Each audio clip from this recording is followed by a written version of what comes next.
safety marshal with the yellow vest. Yellow vest. If you need any help, find anyone with a yellow vest. We also have closed captioning for those who need it. There are QR codes posted around the field. You can also text the word. All right. Hello, everyone. This is JT Siskowski with Status Coup. I am reporting live on the ground in Chicago, Illinois from the No Kings protest, which is just starting here behind me. I'm going to shut up very quickly to let you listen in, and we'll show you some of the speakers to start, and then I'll start making my way around the crowd to do some interviews with some of the people who are out here. But before I get started, I want to point out that we are doing independent, on-the-ground journalism here, which is done so sparingly now in this country. If you can, the best way you can support this stream that you're watching right now is to like and to share it, because algorithms like YouTube's, like Twitter's, I guess called X now, and all those other social media companies actually do their utmost to repress current events and on-the-ground reporting like what we're showing, because it's controversial for them, because it doesn't necessarily always align with what their corporate sponsors and corporate overlords want to hear. So they do their utmost to repress this kind of journalism. But we can overcome that by you liking and sharing this stream. Second thing you can do, get subscribed to us on YouTube, because all of our reports that you'll see here out of our live stream will eventually become clips that will be posted on our YouTube channel as well, in addition to other journalism that you cannot see here live that we just pre-package, report out interviews that we do. I just did an interview with a socialist candidate for governor in Wisconsin that will be going live on our channel very shortly. So get subscribed so that you see all of the journalism that we do here at Status Coup. And then the biggest thing that you can do, this on-the-ground reporting that you are watching is very expensive. Once you factor in salaries for all of us, gas, flights, hotel stays, meals, because I do like to eat on occasion, once you factor all of that in, it costs us $15,000 a month to be on the ground the way that we have been, documenting the second Trump administration and its crackdown on communities across this country, including here in Chicago, where we were on the ground continuously for 2 months during Operation Midway Blitz. That was the name of the immigration crackdown and occupation of the Windy City area that was happening last fall. And we continue to stay with these stories in the months and weeks afterward. We don't just parachute in, tell a story, and leave. We stay here on the ground for as long as it takes to tell that story fully and completely, including bringing you the follow-on coverage years after the corporate press has moved on, if they ever bothered to cover it in the first place. So the best way you can support us in doing that work is going to statuscoup.com/join. For as low as $5 a month, you go to support our on-the-ground journalism here at Status Coup. And what you're going to see from us here shortly is that I'll actually be going on the road. I'm in the midst of planning that trip now. We're going to travel across the Midwest and interview people about the war on us here at home in the United States. So much attention has been paid to the war in Iran, another illegal forever war for oil being waged in the Middle East. But that is crowding out the war that is being waged on the working class here in this country, people who can't afford health care, whose wages have not kept up with inflation, who can't get child care for their kids, who can't get access to education, who are homeless. The list goes on and on. We're going to travel across the Midwest here in the weeks ahead, and we're going to be bringing you those stories here shortly. So if you want to be able to follow that coverage, please, again, subscribe. We appreciate it. Sounds like they are doing their final mic checks here, so I'm going to step to the side here in just a minute and then let you listen in on the speakers on this stage here behind me. But I should probably start by giving you a sense of scale here. I am standing in the midst of this crowd. There are easily a few thousand people here behind me, between me and the stage, and there are many, many more people who are not on screen right now. They are behind the stage all the way around. I'm a one-man band here today because we're spread out across the country, bringing you the scenes of these No Kings protests right now. Andrew Mercado was live for us up in Minneapolis just shortly ago. So I'm out here alone is what I'm trying to say. So I'm going to have to dance behind the camera and in front of it here a little bit. So once I go behind the camera, I'll pick it up and I'll show you the size of this crowd. But it wraps all the way around and it is easily thousands, if not tens of thousands of people people here in Grant Park in downtown Chicago, right along the lakefront. It is a beautiful day. It's supposed to be a high of 48, a balmy 48 degrees for the Midwest. Feels practically like summertime after the last few weeks that we've been living through out here. And I can tell you that the spirits are high, the signs are out. I'm going to show and read off many of them for you over the course of this broadcast. But probably that's enough yapping from me. I'm going to go ahead and step here behind the camera, and I've got my microphone here on a little bit of a stick. So on occasion I'll put it here on my lapel, so that way you can still hear me while I use both hands to operate the camera. But hopefully you guys will be able to continue to hear me. I'll be monitoring chat here throughout the live. Take a minute here to get all of my equipment on me, because I've got to wear it all myself when it's just me one man banding it.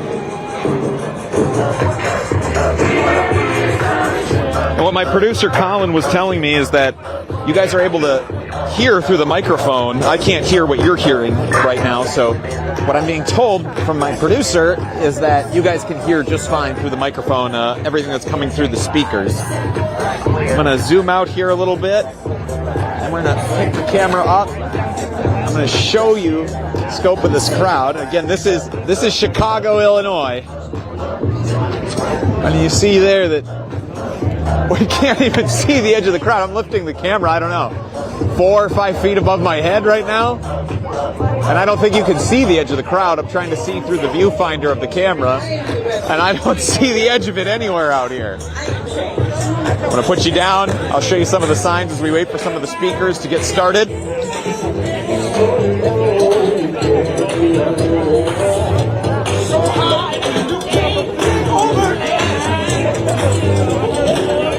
What I'm seeing here is a sign that says "Power of the People." It keeps dancing back and forth between two signs. America will rise against the people of the lies, which is a U2 lyric.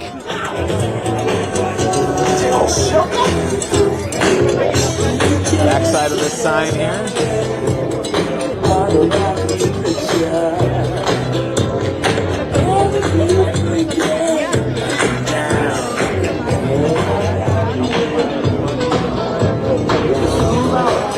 America will rise against the people of the lie. Liberty, you in danger, girl. I can't hear you. We back Chicago. And of course, healthcare, not warfare. Let's give it up for our DJ. DJ Sergio Hernandez. We want to take a moment to give it up for the organization that has spent thousands of volunteer hours. And I'm talking about thousands. You don't see them. They're behind the scenes. But they made this event happen today. So give it up for Indivisible Chicago.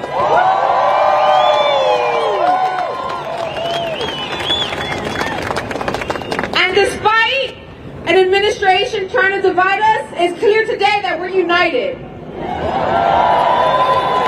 We're united on our commitment to protect our communities from attacks from this administration. We're here to say no to wars. No to what? No to what? We're here to say no to ICE terrorizing our communities and get the hell out of our airport. Repeat after me. ICE out. ICE out. ICE out. ICE out. Outside my city. Outside my city. Outside my airport. Outside my airport. ICE out. ICE out. That's right. We are here to demand access to health care for all. We are here to demand a stop to the attacks against trans and queer communities. We are here to lift up our voices in protest. And we're going to do this with a commitment to nonviolent protest and de-escalation. We can't win this without the amazing organizations who are on the ground fighting these fights. Right now, we want to thank and recognize the organizations who contributed resources to help make this rally and protest happen today. The ACLU of Illinois. Yeah, give it up. The Chicago Federation of Labor. Planned Parenthood Illinois. The National Indivisible Project. There are also some very generous individual donors, dozens of more organizations, over 100, and many of you who contribute to Indivisible Chicago for today.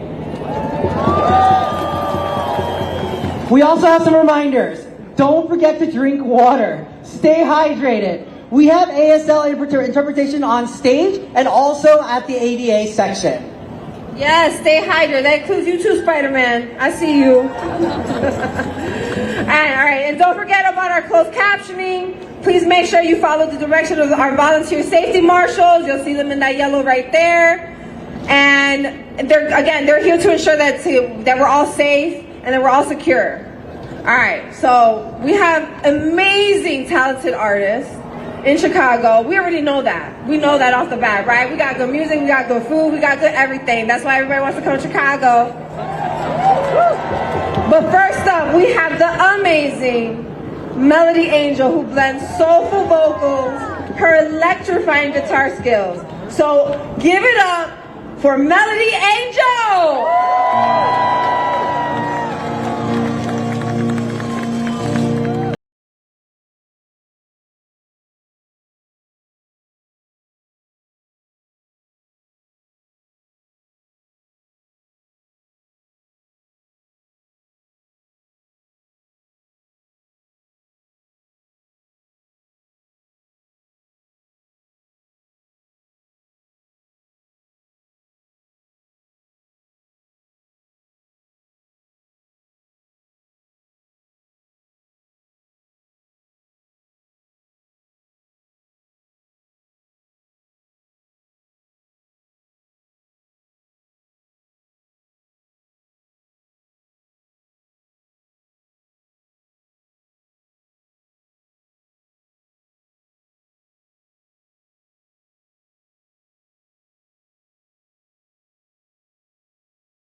All these people keep telling me don't hang around, spin alone.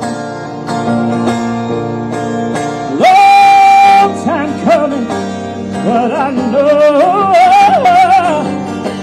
know a change gonna come. Yeah, yeah.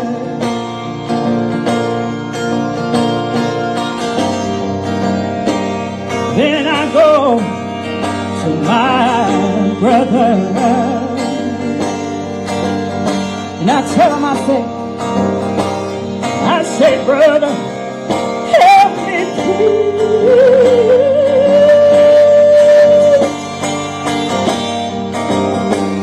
But he winds up knocking me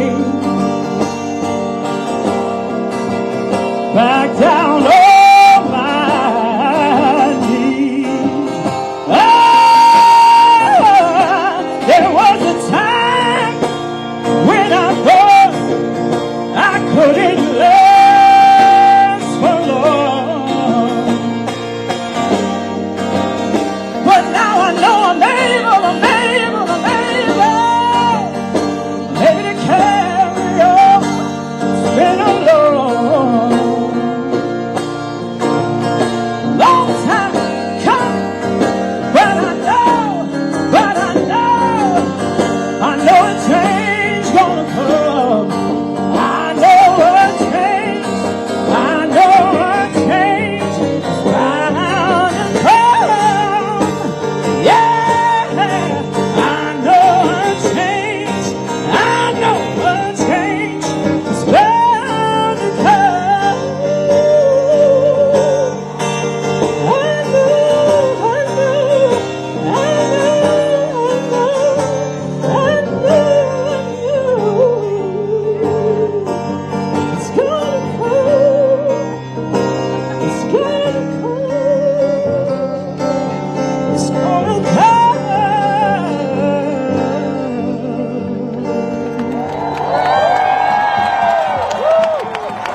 This next tune, it's a quick one. I wrote this song for Trayvon Martin, and now I sing it in tribute to my niece and nephew, because this is not the world I want for them. And I will change it. In my lifetime, I will change it. Power to the people. This song is called In This America.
Oh, here we go. I could argue some of his decisions are right up there.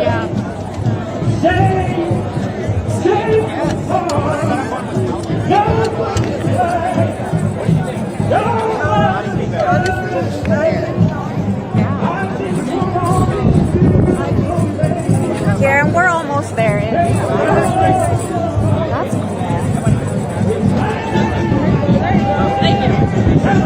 folks, I was just making my way off to the side and trying to find an edge to this crowd where I could find a little bit more of a quiet spot to maybe do some interviews with some people who had come out here while we waited for some of the speeches to get started. But I can't find the edge of the crowd. Looks like I'm finally coming up on what might be an edge up here, but I think we're probably also in a quiet enough spot where I can start asking people for interviews.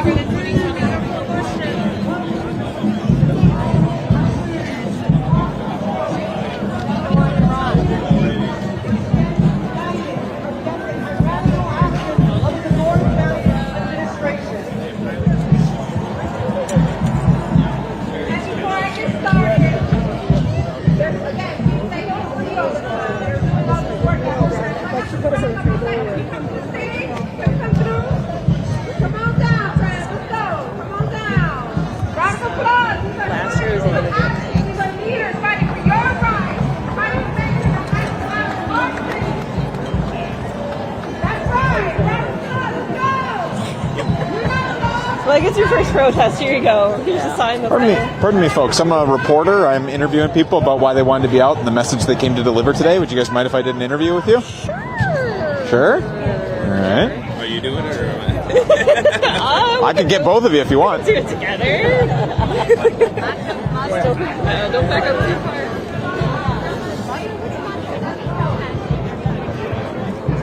I'm gonna have you guys pivot around so you're looking a little bit more into the sun. Otherwise, your eyes will be in shadow, or your faces will be in shadow. Someone tried to interview her. Do you mind if I ask who you're with? Yeah. I'm with. Sorry, I don't have my press badge out. I'm with Status Coup, we're online independent progressive outlet. Okay. Yeah. I forgot to ask the last person, so I figured I'd probably. Yeah. Right. You guys can talk to me, not the camera. It's all right if you glance at it. Just try not to stare it down. If at any point you're always welcome to tell me I don't know, or I don't want to talk about that if needed. Not that I think we'll get into any of that with this kind of questioning, but all right. First question is always the easiest. If I could have you guys just spell your names for me, please. For sure. Eris Zarnick, Eriszarnick. Eric, do you need a last name? No, not necessarily. No, okay. ERIC. All right. Eric and Eris. All right, that makes it easy on me. Thank you very much for that. What made you guys want to come out here today and be a part of this? I mean, massive crowd out here today. So my mom actually got fire hosed in the 60s for civil rights protests. So protesting has really been in my blood ever since. Obviously, I'm very much younger than she is, but I protested LGBTQ rights in the early aughts in our hometown. So showing your voice and expressing your qualms about current administrations and the world in general has always been something near and dear to my heart.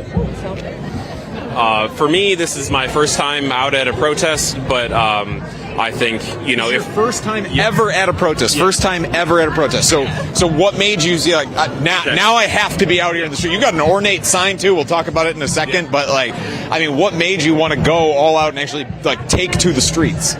So, I've always felt very strongly about it, but I think I've been very passive in my life about a lot of the things I am passionate about, but I think it's time to make that change in my life.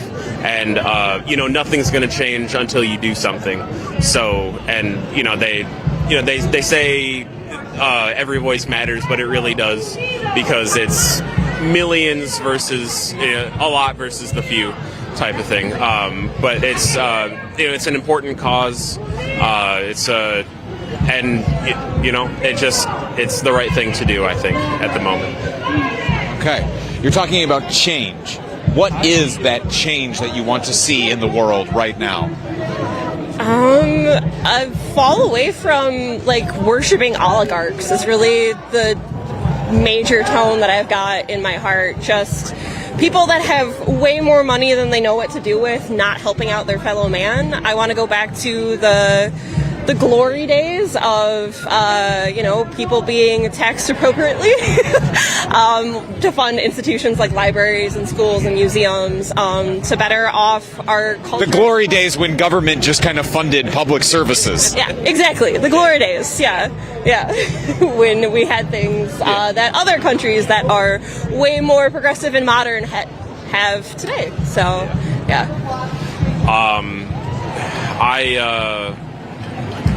Sorry, can you repeat that? You were talking about you wanted to see change. It's time for change. What is that change that it is time for? I think there are, not to be vague, but I think there's a lot of things, and personally, I don't think I'm the one to come up with the ideas. I think some of my things are a little too idealistic, and you have to meet in the middle ground for realism.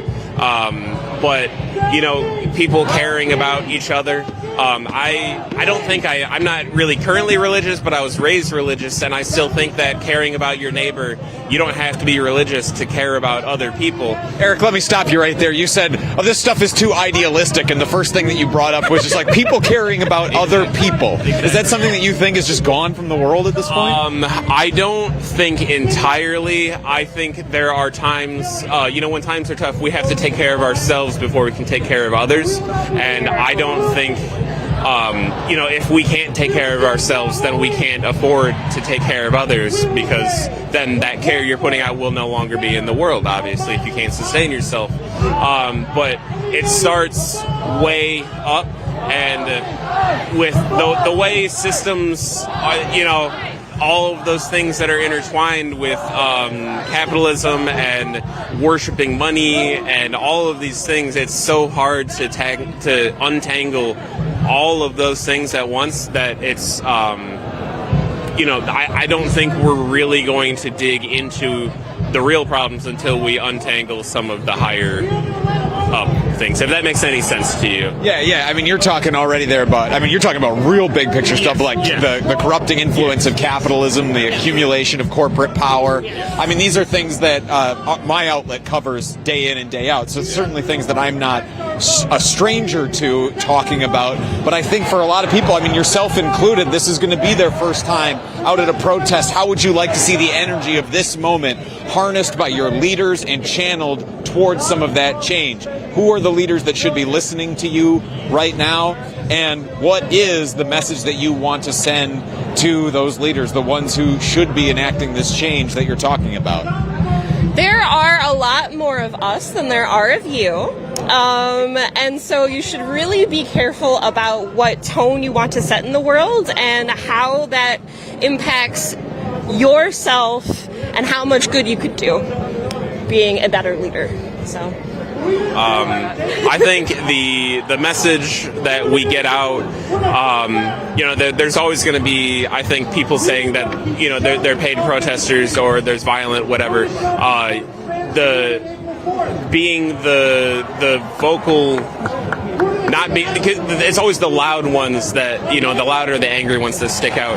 And if we can have more and more vocal but peaceful people, it's hard for them to find something to pick at. So I hope that we can get a peaceful message across in a way to our leaders and, career politicians, they want to stay in power, and the only way they can do that is if they please their constituents. So I hope all of the constituents that are voting on things that we as people don't care about particularly are the ones listening to us and taking heed to the people that put them in power.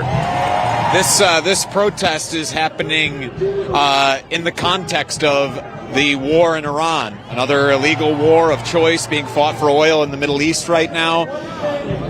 That's having a real impact here at home, not only in the sense that Americans are, losing their lives overseas in fighting this war, but also in the economic pain that's being inflicted. I think the easiest example to point to is gas prices, but I don't want to lead you down any roads. I want to know, in your own lived experience, what are some ways that you're feeling the impacts either directly of this war or just more broadly the state of the economy right now? Where are the pain points for the two of you? So I am a public servant in the sense that I am a librarian. I see day in, day out people, different walks of life, individuals, and it comes down to funding those institutions for the general public. That's really a big sticking point. But when it comes to the war in Iran, during our lifetime, we've had so many wars, so many secretive wars, or even out in the open wars, and it's not doing anything but proving that we do need to actually focus on renewable energy and things like that cannot be taken away from us via somebody in office who's angry at somebody else in a different office. So, yeah. So I think I personally am in a very fortunate situation that I have not felt the pain personally of a lot of the economic effects, but I think they are coming to everyone around us. I know I live in an area where there's a lot of farmers, and the soy farmers are hurting all across the country. They're going to lose their farms, and then that's a lot of our food. And then, I mean, if you want to say you're putting America first, you're taking away our own sustainability by not being able to support the farms. And it's just such a backwards way to approach things like that. And I guess I just fear for all of the other people that will lose their ways of life and all of the things that are good in their lives because of it. You're talking about being from a rural area and being surrounded by soy fields. I'm looking around here, Grant Park, downtown Chicago. I'm not seeing a lot of soy fields. So what made you, and I don't know if you're from the same area as him, but what made you two want to come to Chicago to be a part of the protests here? We grew up in Roscoe, Roxton, Illinois, 15 miles south of the Wisconsin border, middle of nowhere, nothing but cornfields. And I wanted to bring my friend because I was like, hey, I do this all the time with my mother-in-law. I'd appreciate it, if you're interested, you're more than welcome to come anytime. And he was down for it, which is saying something because we both have very bad social anxiety. So, but it's a cause to rally behind, and we feel like at this point, if we don't say something, then are we really here? Are we really a part of this? So, yeah. I think what's the saying? It's silence is complacency. It's if you're not willing to, if you don't stand for anything, you'll fall, or if you don't stand for something, you'll fall for anything. It's exercising the rights while you still have them. I hate to use a bunch of cliches, but I think they are a little more succinct than my own way to put into words, and I value that, some way. And, we do both have social anxiety, but it helps being around like-minded people or people who believe in the same cause. And because you wouldn't have last time 250,000 people here if, they weren't all here for the same thing. So there's a lot less to worry about. I'm just not big in big cities, I guess. So, I'm gonna jump into frame here for just 1 second. I apologize. I just want to warn all fascists and would-be authoritarians out there. The socially anxious are now feeling compelled to take to the streets. So be careful. You have inspired a whole new cadre of activists to take to the streets here and call for change in the U.S. Apologies for that. You guys can take back your original positions. I just have one last question. I want to give you the chance to show off that sign since it's got so much sparkle and shine to it there, Eric. So if you just want to read off the sign, describe why you wanted to make it so ostentatious and, why you felt you needed to bring a sign to your first ever protest. Or actually, he's looking towards you. Is it your sign? I'm curious. Okay, all right. Somebody explain the sign to me. So I very much... Eric, if you would, just lift it up a little bit. Yeah, lift it up a little bit so you can see it. It says no kings, if you could read it off. No kings, no masters. It was a little bit too small of a sign to put no gods in there as well. But it's along the sense of we are our own masters of our own destiny. We don't bow to any kings. We don't bow to any lords. We don't bow to anyone. And just like the French used the guillotine, we very much need to use our teeth to fight back for our democracy while it still stands, if it still stands. So. Thank you both very much. I won't press you for anything more. You were fantastic. But is there anything else you would want to say while you had the platform? Not that I can think of. Fuck ICE, kill all oligarchs, and kill all pedophiles. Thank you both very much. I appreciate it. Thanks for the time. Thank you. So I want to point out here, take just a moment, and maybe if I can get myself on camera here. I'm not sure. I'm trying to juggle two things. I'm wearing the live backpack on the side. And I've got the camera all crooked. Let's fix that. It's better, at least. You're hearing people protesting, like saying, "Fuck ICE, kill oligarchs," and I forget if it was kill pedophiles as well. But like that's the point that people feel like they are at in this country right now. Are those the perspectives that you're hearing on the evening news tonight? Are you going to hear anybody say, fuck oligarchs or kill all oligarchs or fuck pedophiles or kill pedophiles on your evening news tonight? That's what the people down here are actually feeling. We know it because we just interviewed them. We just heard from them. But is that the version of this protest that you're going to hear about? Is that indignant rage against a bipartisan, corrupt machine in this country that is stripping away rights to the point where these people that we just talked to, Erica, that they were feeling that even just asking for like basic human decency is some sort of utopian dream that will never be achieved in their lifetimes.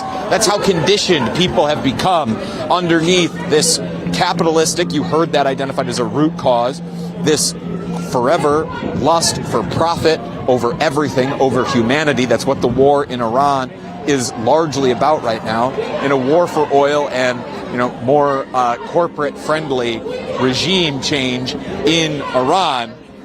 Is this the message that you're going to hear on the evening news tonight? Something tells me no, because ExxonMobil and the other corporate sponsors of those newscasts are not going to appreciate those messages very much. So instead, what you're going to see is probably just some shots of, oh look, the crowds were big, and it's just F Trump this and that's it, rather than going down here on the ground and lifting up the voices of the thousands, if not tens of thousands, of, in this case, Chicagoans, but people across this country who are taking the streets today in a national day of action, calling for no kings. Again, something that was foundational to the American project from the inception, at the beginning of the American Revolution, that you wouldn't necessarily think would need to still be an issue today, nearly 250 years after our founding, but yet it is still an ongoing struggle. But this time, the king is not, 3,000 miles away over an ocean. The king is domestic. The king is domestic, and it's an entire economic and political movement built around serving that authoritarian regime. I'm hearing that some of the speeches are getting going now, so I'm a little divided between trying to get more interviews or trying to listen in on some more of the speeches. I'm guessing that some more of the keynote speakers will be coming later, so I'm likely going to just try and find some more interviews for us to get here.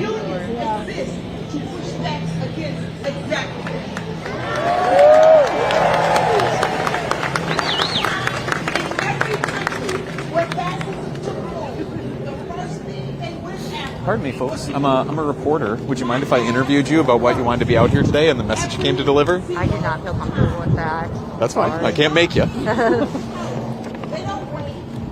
They go straight for you and grassroots organizations that stand up for our freedoms. Because organized working people scare them. Because the union is proof, real living, that when ordinary people stand together, they are stronger than any one man in the that thinks. All right, I thought it.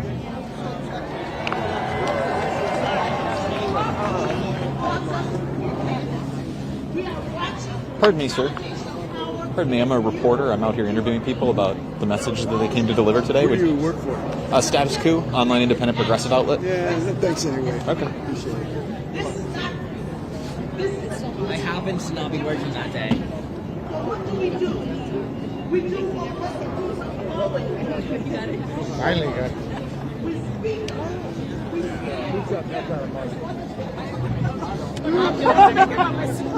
love it. Saying that I'm in for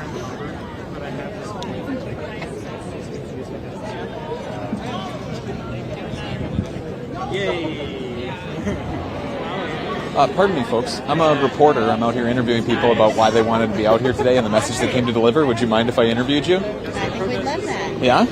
What are your names? I'm Charlotte. Charla and Tom? My name's JT. Sorry, did you say it was Tom or no? Did I get that right? Tommy. Tommy. Got it. All right.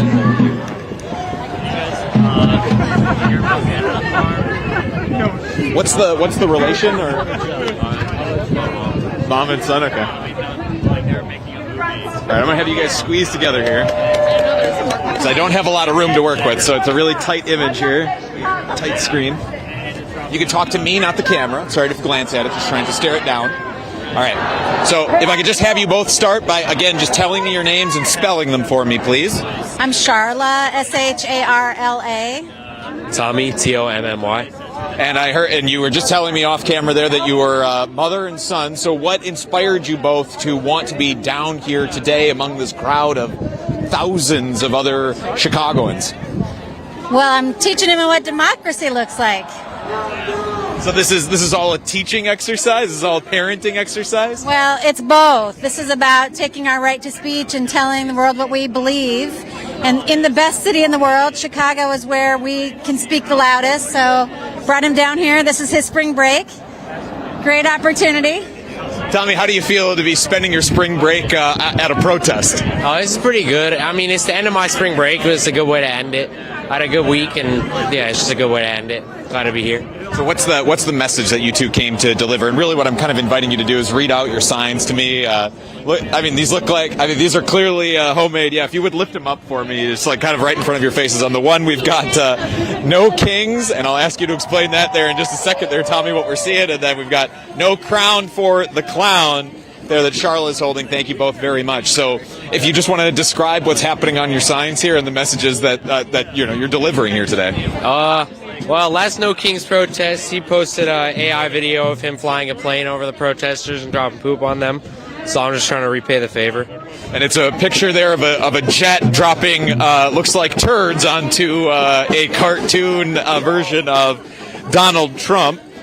We'll let the audience be able to see it there in its full glory. Thank you very much, and wonderful perspective and artistic rendering there, Tommy. I appreciate it. And Charlotte? Well, it says it all. He's a clown. He doesn't get a crown. We don't have kings in this country. Don't have kings in this country. Is this your first protest? Have you been out at others? This is my second No Kings protest. This is probably my fifth protest in my life. It's my first protest I've ever been to. First protest ever for him, fifth for you. What made you feel compelled that you said, like, now is the time I need to be taken to the streets? You're referencing that you were out at one No Kings. I'm going to assume it was last October is the last one you were at, which was also absolutely massive down here. What is making you feel like in this moment you have to be in the streets? Well, of course I want to say the war, but what I really want to say is the Epstein files. And we just can't drop that. The war is a big distraction. Everything he does is a distraction from the Epstein files. We've got to end the corruption. Got to open the files. This is what we've got to do.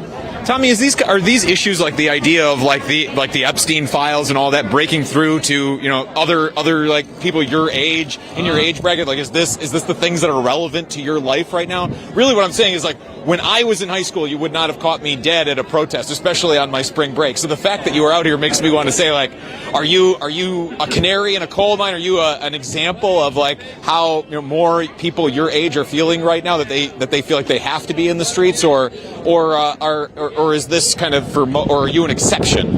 I would say I'm kind of like most people now. I feel like a few years ago, not a lot of people would have been like talking about politics my age or anything. But now, like at school, like it's what is on everybody's mind. Everybody's talking about it. Everybody in high school is talking about the Epstein files? Not the Epstein files exactly, but just like all the problems that are going on and how they just don't support what's happening. Charlotte, it's interesting that you say, you see the Epstein files you see the war in Iran as a distraction from the Epstein files, and really everything as a distraction from that issue. This is a distraction that has real consequences. I mean, Americans are dying, but then more immediate, I don't know if you have anybody who's serving right now in your family, but at least if you don't, I would expect that more immediacy would be of like economic concerns. Price of gas is the obvious one. But are there other ways that you're feeling, the state of this economy right now? And if so, what are they? Oh, first of all, let me say I come from a military family, so I absolutely respect and honor our service people. I hate it that we're sending service people over there to be injured and to die to fight this war. So I want to be really clear that I have a deep respect for the military. Gas, groceries, everything. That's where we're seeing it. Again, I just want to go back to we have to believe women. We have to believe the survivors. We have to believe the victims. And all of it, Trump just doesn't hear what the people want. And we are the people. So we got to get out here and say what we want and what we believe in and fight for our democracy. I'll let you get back to your mother-son bonding out here, but before I do, is there anything else you would want to add while you had the platform? I'm all right. I'm good. Thank you both very much for your time. I really appreciate it. I really appreciate it.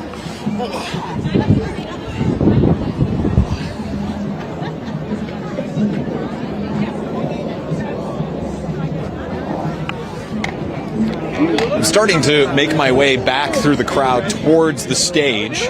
Good, your silence is great. But I think that's going to be quite the mission to do here. It's going to take us a hot minute to be able to see the speakers because the people down here are just the crowd is so thick. This is probably the thickest part of the crowd where we are. So hopefully it gets a little bit faster as I get moving through here. But it is crazy how absolutely packed it is down here. I can barely move. And I see a path through, and then it closes up on me at the last second. But I think it should. It's possible it's just the luck of the draw, but the fact that I have talked to just two groups of people, and in that found two people who this is their first protest ever, should probably speak volumes. That this is not just a crowd of people who are certainly paid protesters. That doesn't.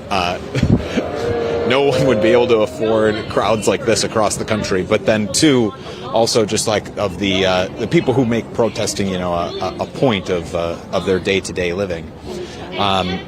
People who regularly exercise their right to protest. This is, I think, we can firmly say, a much broader movement that is happening in this country right now.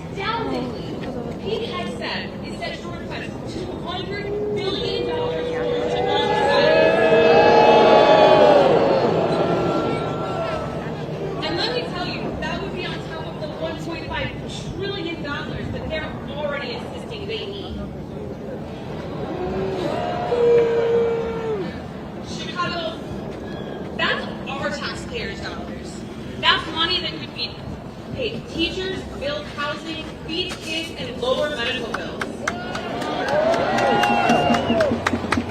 A wannabe king like Trump will waste our resources on illegal wars and to tear families apart.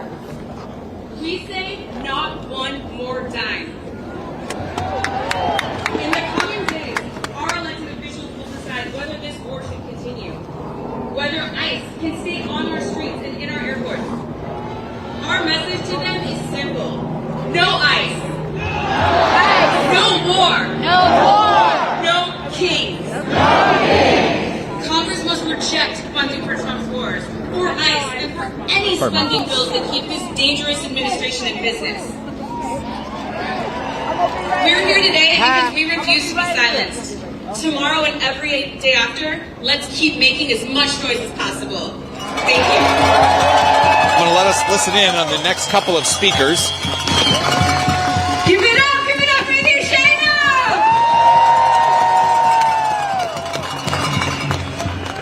Thank you so much for grounding us in a sobering reality, facing our world and our communities, while at the same time giving us hope and encouragement. Who feels hopeful? I know I do. And no one can take that away from us. Thank you for the work you do to make our city and our world a better and safer place, a more hopeful place to live in. Okay, so we're doing the chants. It's a chant thing, right? Let's go. So, hey, hey, ho, ho, Donald Trump has got to go. Hey, hey, ho, ho, Donald Trump has got to go. Hey, hey, ho, ho, Donald Trump has got to go. Hey, hey, ho, ho, Donald Trump has got to go.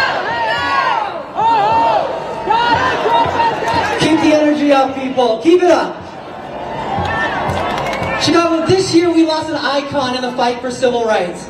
But Reverend Jesse Jackson Jr.'s legacy lives on in the work we are doing here today and the work we must continue to do.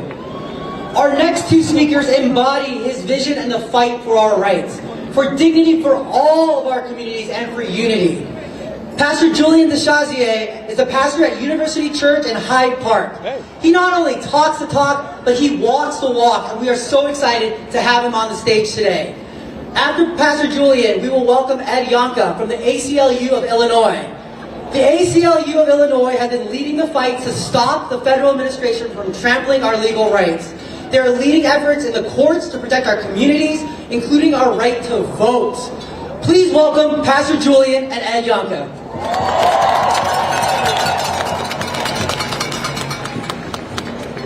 Hello! From University Church and from every church, temple, synagogue, and mosque that is doing the work to love God's people and do justice in this world. Hello! Weeks ago, we laid to rest one of our city's great prophets, Reverend Jesse Jackson. I want to lift him up today because what we are doing in this gathering is not only saying no to fascism, no to ICE, no to war, and no to all of this evil that is being done in the name of God. No! But we have a yes in us as well.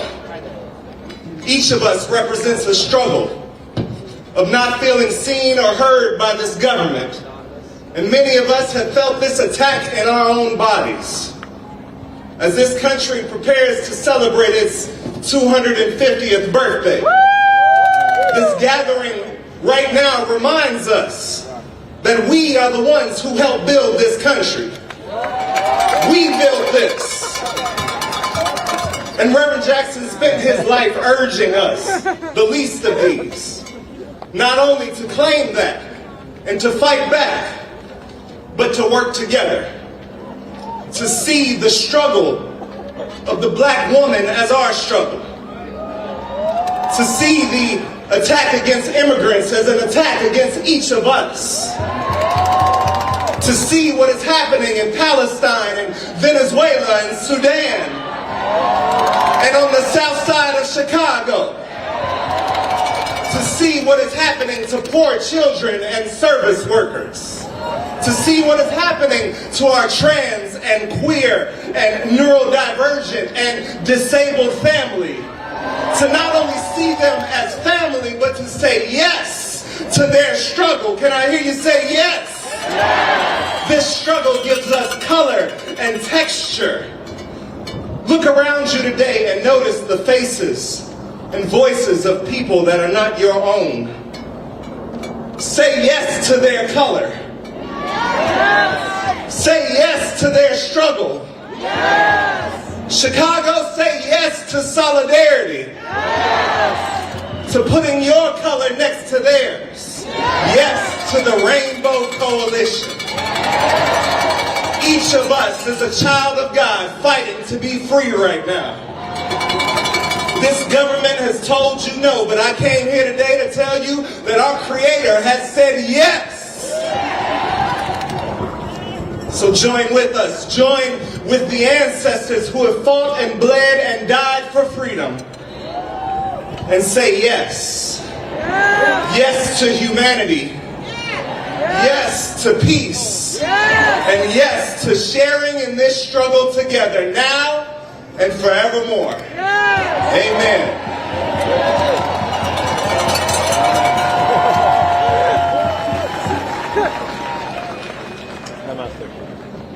Good afternoon, Chicago!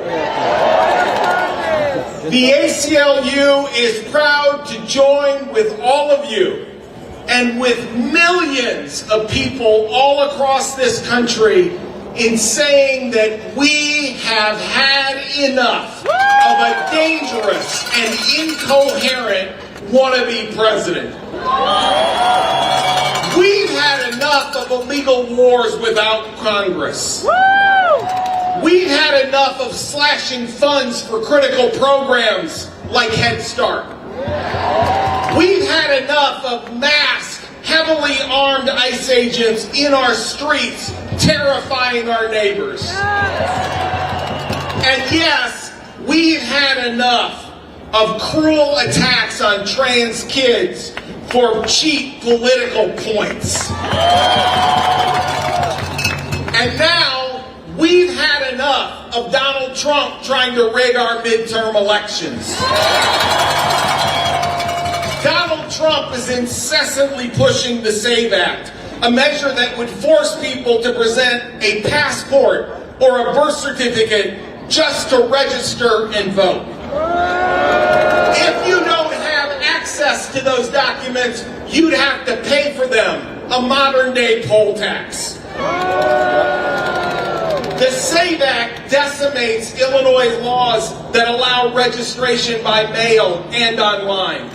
The law puts at risk 5 million people in Illinois who don't currently have a passport, and millions of people across our state who have changed their name, either because of marriage or adoption or for some other reason. Now look, none of this is about election integrity. Hell, Donald Trump thinks election integrity means that he and his acolytes win every election they campaign in. Donald Trump is seeking the SAVE Act to avoid accountability for his abuses of power. Accountability that comes from voters like you and me. The ACLU has been fighting and winning in courts against this administration's worst abuses for the last 14 months. But the courts alone are not enough. You know, there's a secret nobody likes to say. It is that our Constitution places the primary power in this country not in the hands of a single branch of government, but with we the people. And it is we the people who must join together to reclaim our power. Together, we the people can wrestle back power from a lawless administration. Together, we the people can protect immigrants and LGBTQ plus folks, people of color, political minorities, and people everywhere. As we have always seen and as we always learn, we the people are all in this together and we must protect each other. This is a great, beautiful day. But this gathering must be a beginning and not an end. Together, we can build a new, permanent, inclusive democracy that protects each of us, not just in this moment, but from any wannabe king in the future. The ACLU stands with you, committed to do that hard work to build that new democracy. So let's get started. No kings! No kings! No kings! Thank you, Chicago. Let's give it up one more time for Pastor Julian and Ed Yonka. And as Ed said, this cannot be the end. This is only the beginning. We have to continue to fight in the courts and in the streets. Everywhere, we need to take the fight to them. Thank you for inspiring us and calling us to action. All right, folks. I need to just change out my my microphone batteries, so you are going to just lose the audio for just a few seconds, and then it'll come right back. So just be patient with me while I just change out those batteries really fast. Senator Dick Durbin of the U.S. Senate. We also have Congressman Chuy Garcia and Mike Quigley. Leaders, including Lieutenant Governor Juliana Stratton and Secretary of State Alexis Giannoulis. In addition to federal leaders and state leaders, we know it's so important to have leaders at the local level where they're passing legislation to make sure that they're fighting for our people in every single municipality. I think I did that. So So let's give smooth a enough that welcome, and I'm going to ask our elected we may have officials, if you are never following lost these pathways, audio please there, raise your hand. or at least if we did, it was for a very brief second. Municipalities, including Chicago, Evanston, Oak Park, and more. If you want to give your hand, raise your hand. To our county leaders in Cook County and the surrounding counties, if you want to even raise your hand. We also have leaders at the state level as well. If you want to raise your hand and give a shout out. I also want every single person in the audience right now to raise your hand. Because you are a leader at the local level as well. Let's make sure that we're electing people who are fighting for our communities. Let's give them all one more big warm cheer.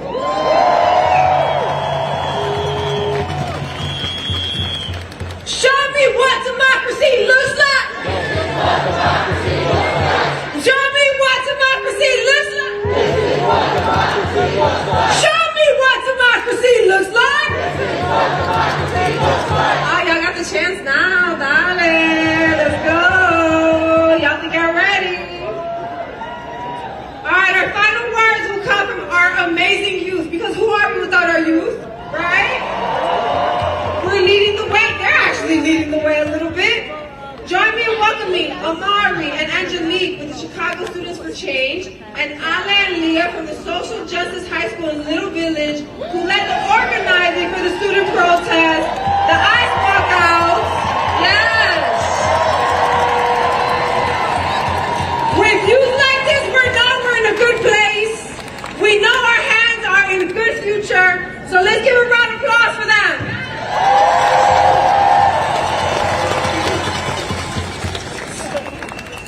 My name is Amari Bell, and I am a Chicago student. In America currently, I witness my classmates in fear of what America has become. Watching as young people are terrified of being the victims of injustice that our current administration is enforcing.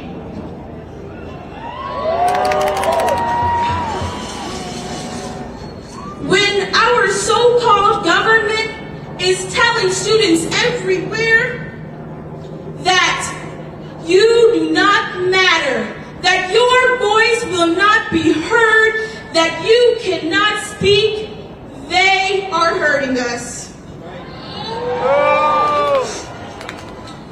By allowing men in masks with weapons to rip our families and communities limb to limb, giving the children, your children, us, an unsure, terrifying tomorrow.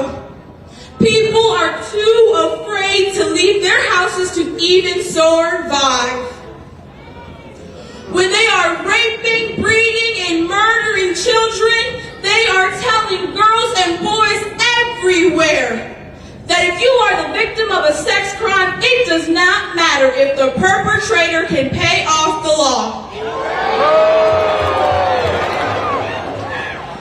When they throw children into juvenile prisons, they are telling us, the most oppressed group in the world, your freedom does not matter if we can get money per cell filled.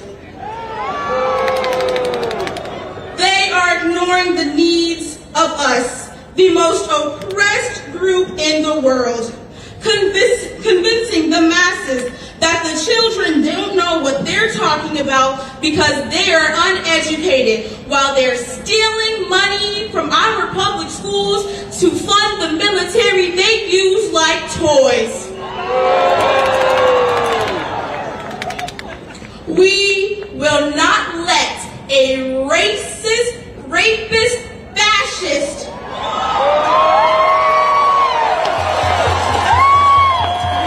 ruin the future that is ours. We will not let that man and his lackeys instill fear and uncertainty and force us in a corner with his greed. the most united group today. We are the future of this nation. So every day, we will use our voices for change. Whether that be by protesting here now, by educating our peers, or just existing in the world we have today. Every day, we, the kids, will speak and we will rise together to fight the king that Donald Trump thinks he is. He is but a man, and evidently so can and will be stopped. So it is our duty to take initiatives for ourselves, for our families, for our rights, for the future. So to the youth, not just in Chicago, but everywhere, join the effort for change. Thank you.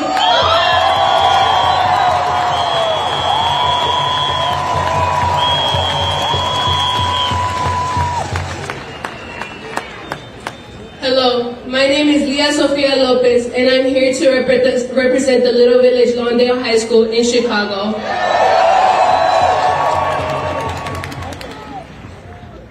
I come to you in a time in tyranny and darkness, where the American dream is fading and our democracy is dying.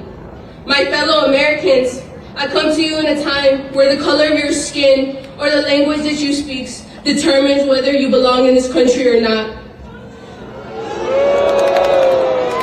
My fellow Americans, kids are being put into cages, being ripped away from everything they know and love, while our government funds wars and genocides. I know we are tired and we are angry at this administration from taking everything away from us, from our rights to our freedom. We are tired of letting a fascist king think that he could control our rights, he could control our bodies, he could control everything and everyone here. But the truth is, seeing us all here today, that is what America is. America is not built off of kings.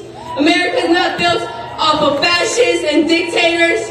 We are built off of protests. We are built off of immigrants. We are built off of slaves. We built this country all on our own with no help. And even though we are tired today, we are not tired of fighting for our rights and our freedoms. We are not tired of fighting for the future generation and our generation. Because we know if we do not stop, if we do not stop and try to fight this administration, everything we know and love is getting ripped away from us. Because if you're not this administration, ideal American, you do not belong. But I'm here to tell you, we all belong. We all deserve the right to live in this diverse nation, to create something bigger and better. And that is what America is, where other people from other countries come to make one greater union. To the people watching at home and to the people here, remember, we have unity in our voices, we have power in numbers, we have power in our courage, and we have power in our unity. So never forget that. And to Donald Trump, we will never stop fighting for every right for every American, whether they are citizens or not. We will continue fighting for every American and their American dream. So to that I say, no king! No king! No king! No king! No king! No king!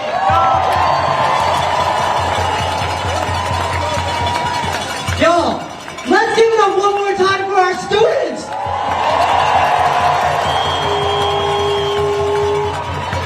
These are our leaders! So inspired, so excited to have you all here with us today. Now, I know we said that was our final speaker, but we do have one more speaker. Our last speaker is a fierce fighter, and I know she believes in abolishing ICE. Say it with me, abolish ICE! Abolish ICE! Abolish ICE! She has been fighting for access for healthcare, for a living wage for workers, protecting reproductive rights, banning assault weapons, fighting for affordable housing, and is a strong champion for LGBTQ+ rights. Please join me in welcoming the amazing Lieutenant Governor of the state of Illinois, Juliana Stratton.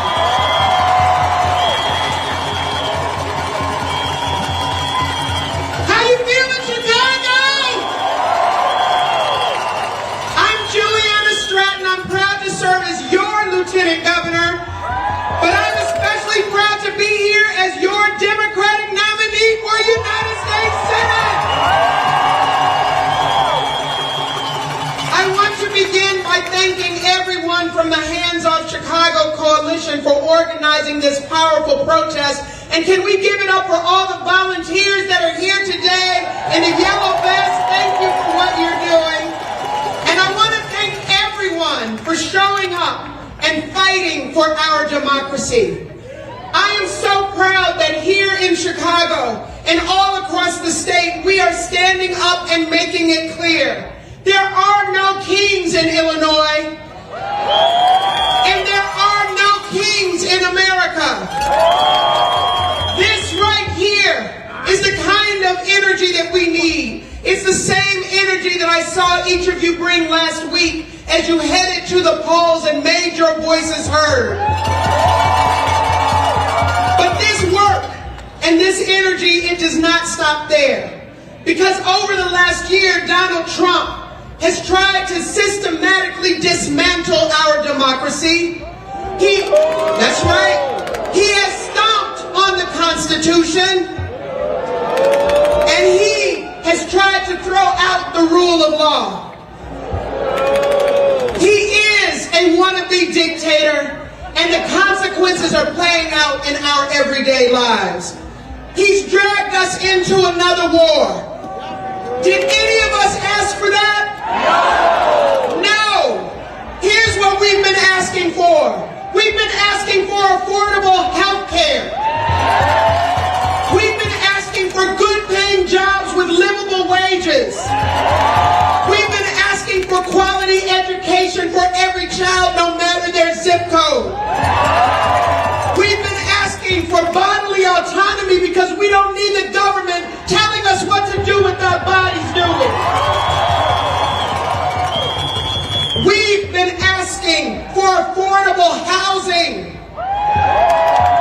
And we have been demanding that ICE is out of our cities.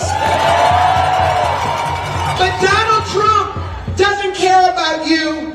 He only cares about himself and his ego and lining his own pockets. So like you, I am angry. Is anybody angry today? Like you, I am fed up. Is anybody fed up today? But we all know the power of turning our collective anger into collective action. So we are here to make it clear to Donald Trump, and by the way, you better believe he's listening and watching Chicago right now. We came to make it clear that we will never bow to a king. We will never fold to a wannabe dictator. And Illinois will stand up and fight back like we always do. So, if Donald Trump thinks that we are going to be silent, let's make our voices heard in the streets and in the ballot box all over Illinois. Hands off Chicago! Hands off Illinois! No kings! No kings! No kings! We will never be silent. We will make our voices heard. So let's keep this energy turned all the way up, not just today, but every day. Today we march, and tomorrow we're back at work. Thank you, everyone, for having me.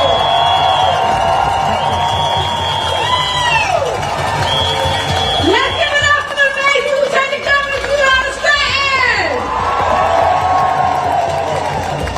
That's what I'm talking about. We're almost there. We're almost there. Look around. Put those signs up. I want to see those signs. Put those signs up. Look around. Look how many. That's right. That's right. Y'all got creative. I love it. We're here. We out here. We're showing everybody what Chicago's about. So y'all ready to make some noise? Make some noise! Let me hear the world. Make some noise! Donald Trump! Trump! No king! No king! I stop! Let's go! All right. Before we march, we have a musical guest to get us warmed up and ready to march.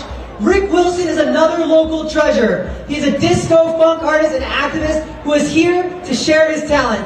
Please get ready to sing, to dance, and to march with Rick Wilson. Join me in welcoming Rick Wilson.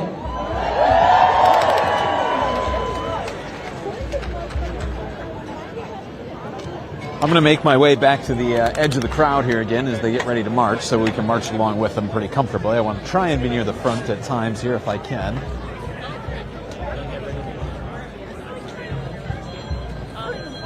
We'll be marching right along with them here.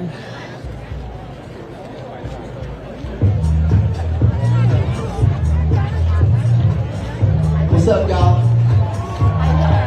Everybody say fuck ice. Fuck ice. Fuck ice. Fuck ice. Fuck ice. Fuck ice.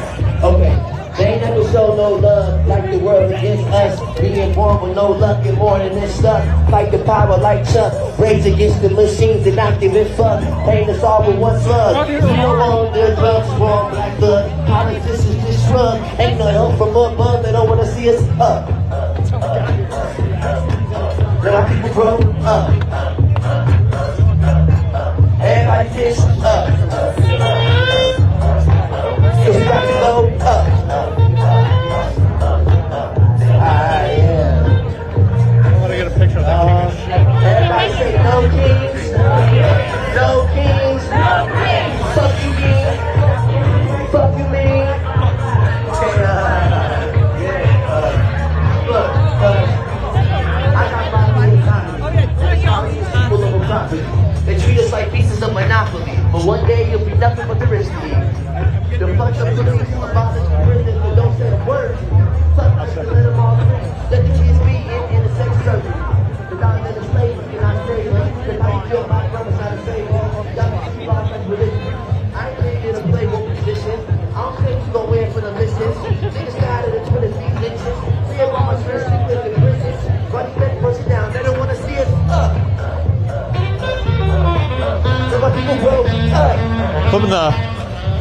Flipping the camera around here so you can see all these people as they stream towards the street where the march is going to start. I just wanted to take a moment here to just pause and acknowledge the fact that something I often forget until my boss Jordan always likes to point out to us, because I'm usually the one for Status Quo's actually on the ground. Myself and John Farina are usually the ones traveling around and actually gathering a lot of these stories, and you forget to come up for air and actually look at the kind of coverage that is happening opposite us on corporate press sometimes. And as Jordan loves to remind me, and I will remind you right now, we are the leading on-the-ground independent outlet in this country.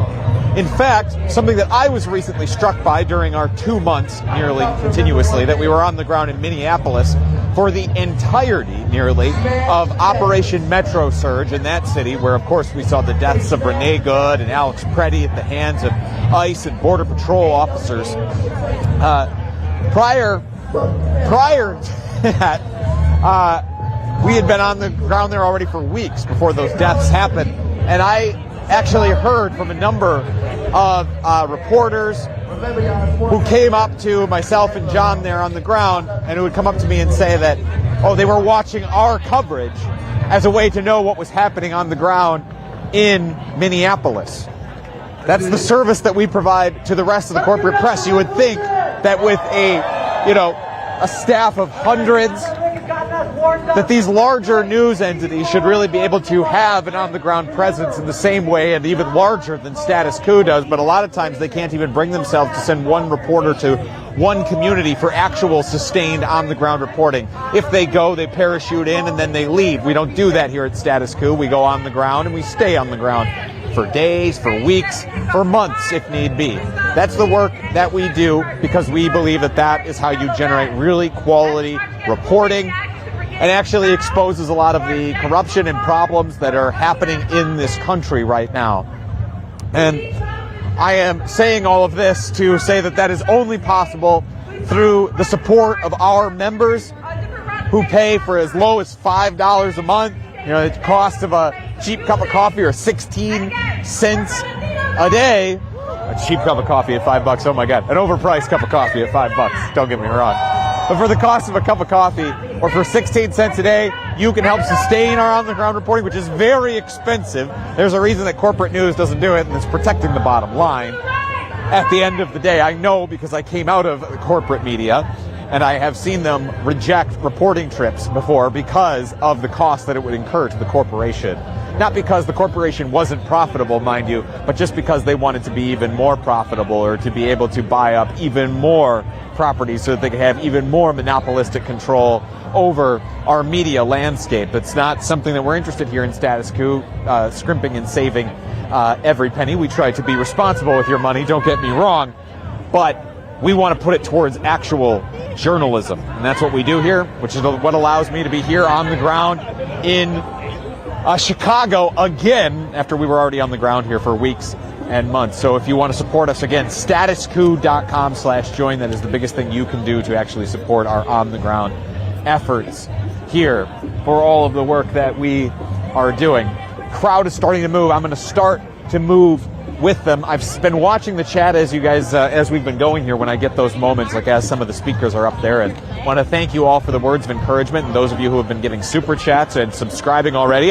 Has not been lost on me. I really appreciate it, and that is the exact kind of support that allows us to sustain our operations here. And I'll point out that Status Coup is not just here today. We are also in New York City, and we were also working with Andrew Mercado of Mercado Media up in Minneapolis to stream the demonstrations up there as well. So we are managing to report on the ground from multiple cities in the same way that a lot of corporate media could be or should be doing from these sorts of events, when, you know, tens of thousands, hundreds of thousands, if not millions of people all across the country are choosing to take to the streets today in a demonstration against rising authoritarianism and fascism in this country.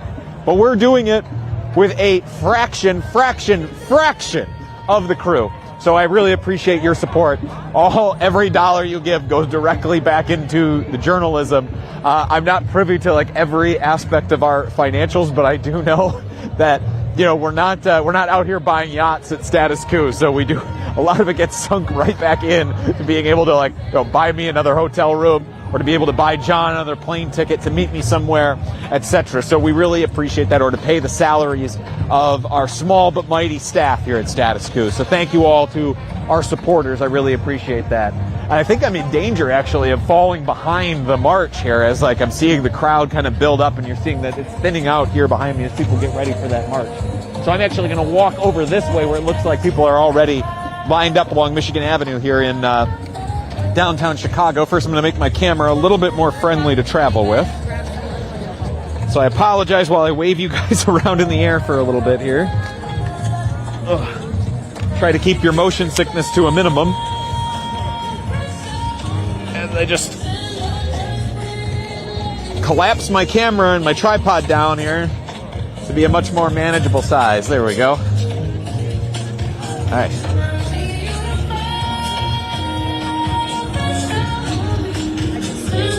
It'll also be a good time to remind you that the best way you can support this stream, I'm seeing that there was, at one point there was 2,000 of you watching what was happening concurrently here, what was happening on the ground here in Chicago. I really appreciate it. That's good numbers for us, but we've had more people watching, and that is a factor. The fact that we don't get more people than that is a factor of, you know, the corporate media. And what I'm talking about here is corporate social media, you know, the Googles and Facebooks of the world, that between them have divided up all of the online interaction that we seem to have in the modern day and age. They actively restrict our content and the content of other independent journalists. I suspect because what we cover is not very much in line with their political interests. You heard us here already earlier on this stream. We were interviewing people who were talking about feeling that the root of problem in society is capitalism. Well, how do mega corporations feel about that? Probably not all that plus. So the biggest way that you can support us in the work that we are doing is to like and share. Hey. What's going on? How you doing, dude? I'm all right. I'm all right. Good to see you. Are you live right now? Yeah, I am. Of course you are. Yeah. All right, bro. Running into other independent press out here.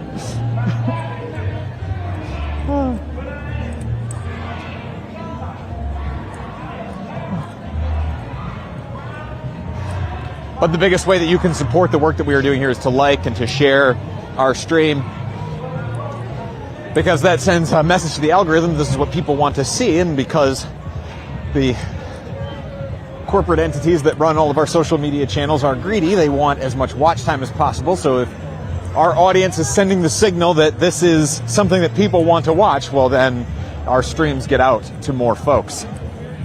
So if you're able to like, share the stream, I know that you're able to. Everyone is able to do that. So please like, share the stream to get to so that more people can see what's happening on the ground here in Chicago.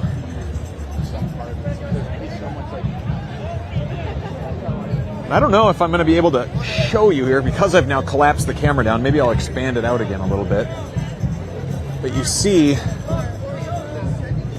I mean, this crowd goes all the way down this street for, I can't see the end of it again, but it at least wraps all the way around back to where we were standing. We came from way over there at the horizon line, basically, and walked all the way over here.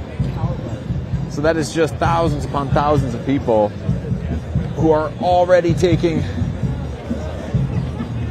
the streets here. I'm actually going to walk alongside of the crowd here for a minute, and then probably stop here as I see people with interesting signs or who look to me like they might have interesting stories to tell, and we'll do some interviews along the way.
Still trying to find the front of this crowd.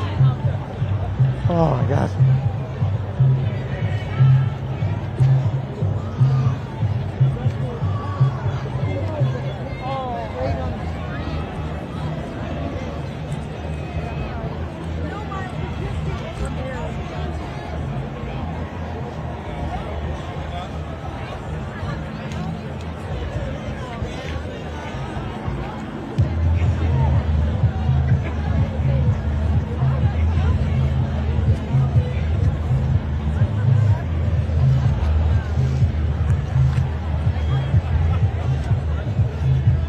Pardon me, sir. I'm a reporter. I'm interviewing folks about why they wanted to be out here and the message they wanted to deliver. Would you mind if I interviewed you? Yeah. What's your name? Tom. Tom. I'm JT. Nice to meet you. Sorry, I probably shouldn't shake your hand when you're so full of stuff here. Here, let me get out my microphone. Can I take a picture of you really quick? Sure.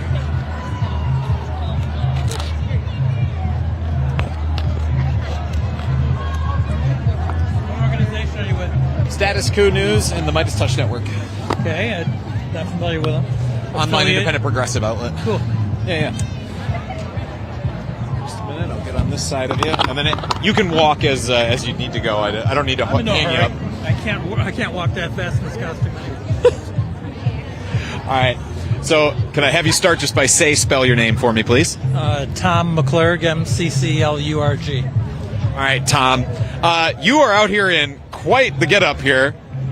You are dressed as a full T-Rex, and your sign that says "No Tyrannosaurus Trump." Can you explain why you wanted to go with the full kit and caboodle here? You know, I actually had some Uncle Sam accoutrement, hat, and I had so many components of this that I couldn't quite pull it all together. This is bow tie is part of that. Well, I mean, this is no kings. I mean, Trump is literally a tyrant. I mean, king is what people can relate to, but without a doubt, he's behaving as a madman and a tyrant who's, you know, trying and unfortunately somewhat successfully to take over the entire government. And Tyrannosaurus Rex symbolizes that. You know, it's a tyrannical dinosaur, right? That destroys everything in its path. And that's what Trump is about, destruction and violence. And it's a perfect symbol for, you know, what Trump is doing right now and what we're all against.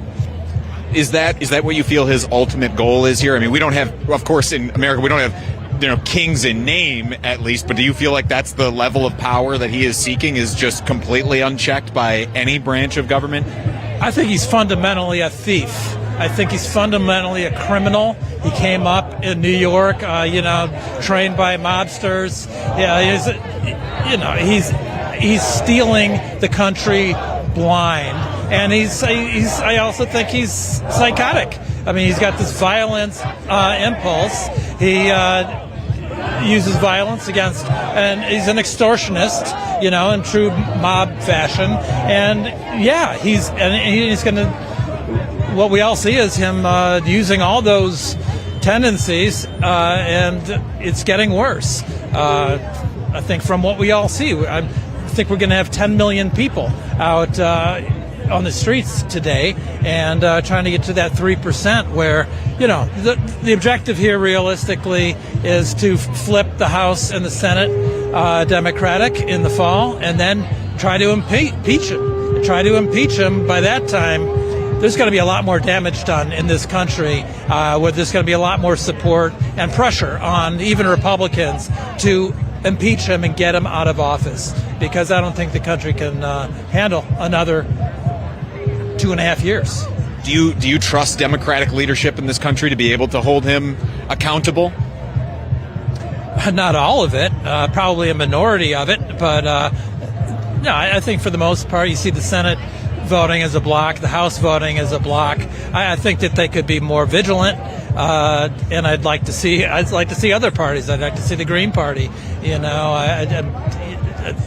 the Democrats are the best thing we got right now, and the Republicans are not even a party. They're betraying their constituents, and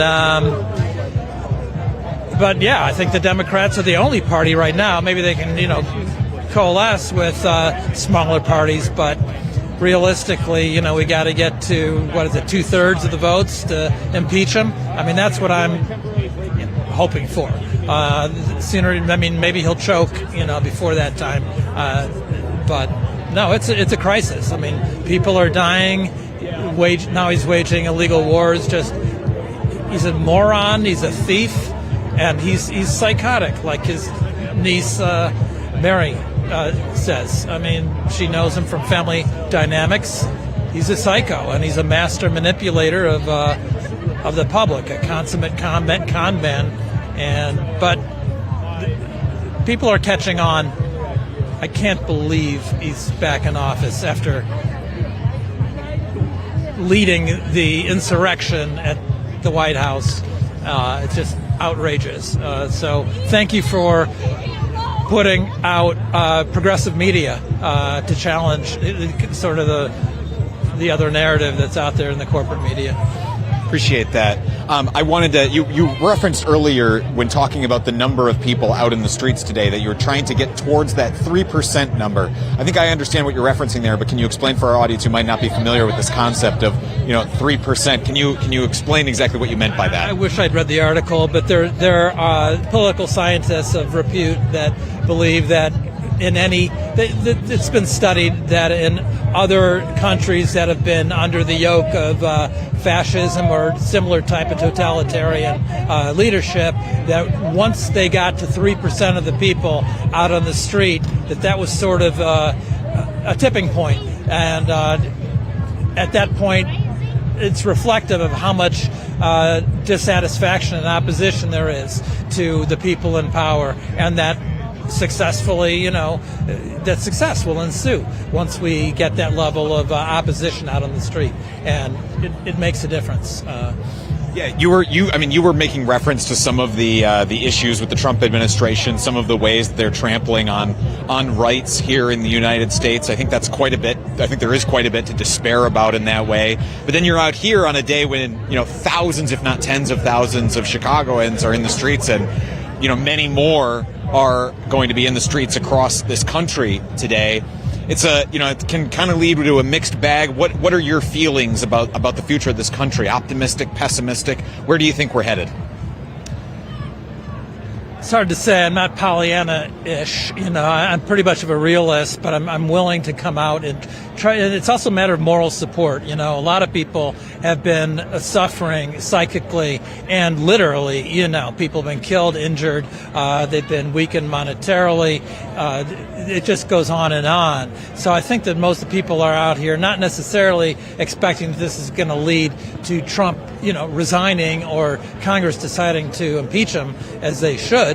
Absolutely should.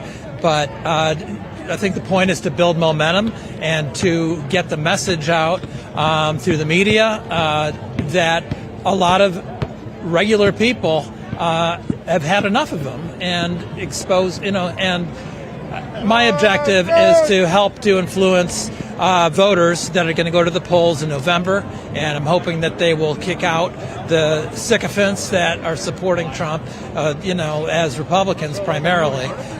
There's some compliant Democrats too, just a handful, but it's going to be a long slog, and it's going to be a matter of enduring this, tyrant and criminal in all likelihood for a while.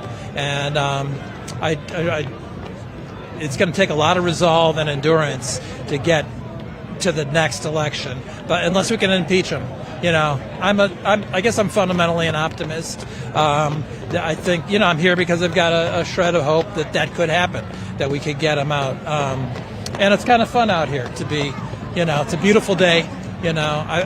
I've gone with a more angry tone at the prior two No Kings events I've been to, and so I decided, there are other ways to make your statement about the problem with the leadership that is Trump and his followers.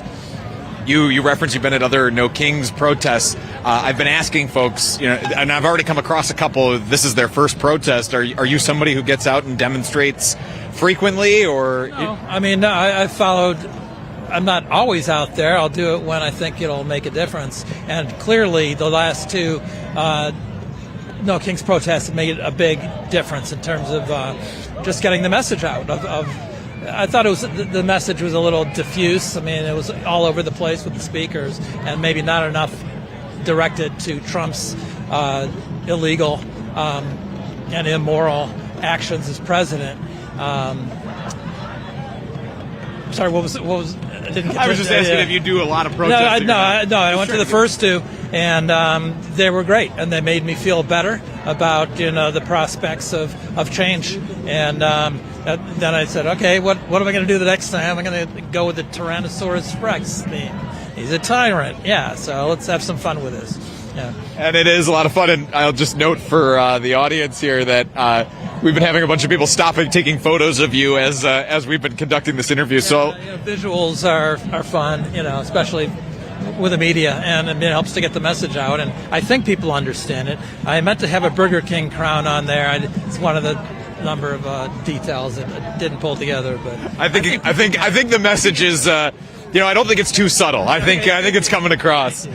Thank you very much for your time. Is there anything else you would want to add while you had the platform? Okay, I'm going to look for your website, Status Coup. Yeah. Here, I'll give you a card. Yeah, cool. And you can find us pretty easy. Where are you based? I'm based in Wisconsin, but our team is all over the country. Madison, maybe? Very good. Madison area, yeah. My sister lives there. I was at the last Before you leave, can I talk to you a minute? Yeah. I just want to thank you so much for everything you're doing. My God, it's just an amazing. Oh, thank you. What's your name? Mike Kelly. You interviewed me at the detention center once. Oh, I did. And I just have been following you guys and loving everything you're doing. One thing. Just got one thing to say, can I? Yeah. The removal correlation is ran by Jessica Denson, and what she's trying to do is put 5051 and Indivisible together so that we can unite with one message, which is impeach and remove. I believe united we stand, divided we fall, and wouldn't it be wonderful if we all came out with the same message, impeach, remove. That's all I wanted to say. Peace out, you guys. Thank you so much. Kelly, since I gave you that freebie, you gotta take one question from me, and that is just to describe what you're wearing and the message you came to deliver today. Oh, well, we all know what taco means. But my main message was this. You guys keep losing everything. The Epstein files, apparently your spines, your empathy, your kindness, and your compassion. I don't agree with war. Do not take our children. This needs to stop now. Impeach, remove, convict. And the taco costume? Well, we all know with Taco Donnie, right? So she's too weak, man. What are you going to do? This is what a narcissist is. A guy who is so weak and just covering up his inadequacies, and everything he says about other people is exactly what he feels about himself. And America deserves better than a weak president like that. He's a squatter. He should have never been in the White House. But together, we are going to fight this fight, and we are going to win. And I thank you all you independent media.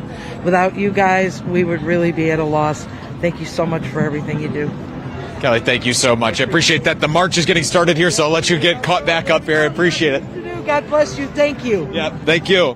Kelly is someone who she came up and introduced and talked to me here again. We had interviewed her outside of the Broadview, Illinois ICE detention facility here in the Chicagoland area, where we were on the ground reporting for 2 months, a lot of times being the only media of any kind, independent or corporate, that was on the ground there at the Broadview, Illinois ICE detention facility, even in the midst of Operation Midway Blitz, the Trump administration's immigration crackdown here in the Chicagoland area. And you can see here the march as it gets underway and starts to walk past us here. But I bring up that just to be able to say, like, this is the kind of sustained on-the-ground reporting that we do. I was there for 2 months. I meet people like Kelly, and she then comes up to me and talks to me at subsequent events. We build this trust with the people here on the ground in the communities that we profile, the stories that we tell.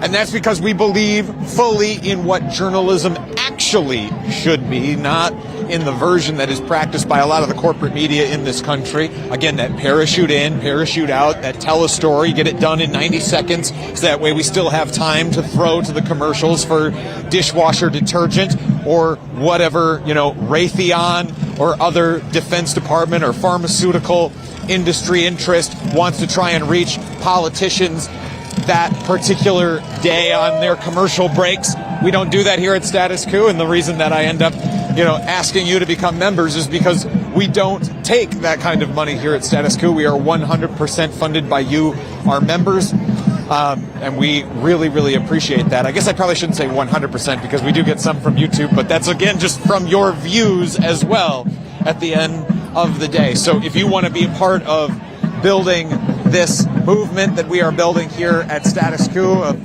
truly independent media in this country that covers the stories that corporate media covers up, go to statuscoup.com/join. For as low as $5 a month, you go to sustain the on-the-ground reporting that we do here in cities like Chicago, or, helping us partner with other media organizations like Mercado Media in Minneapolis, who is streaming for us from that No Kings demonstration today, or to help us sustain and hire freelancers to cover the demonstrations in New York as we are doing today.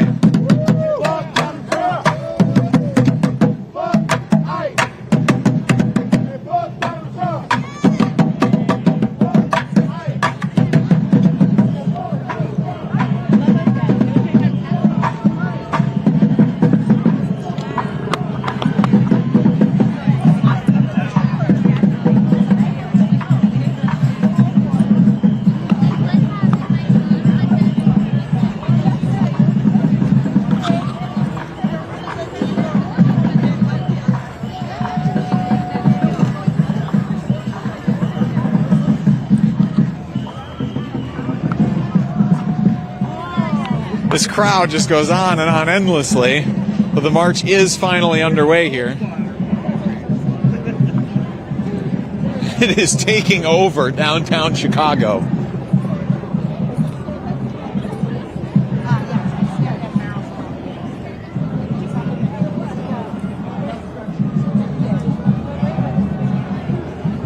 Pardon me. I'm a reporter. I'm interviewing people about why they wanted to be a part of the march today. Would you mind if I interviewed you? We're a reporter for what? What's that? Oh, for Status Coup. I'm an online independent progressive outlet. Okay, and what is it, like a newspaper? Like written? Videos.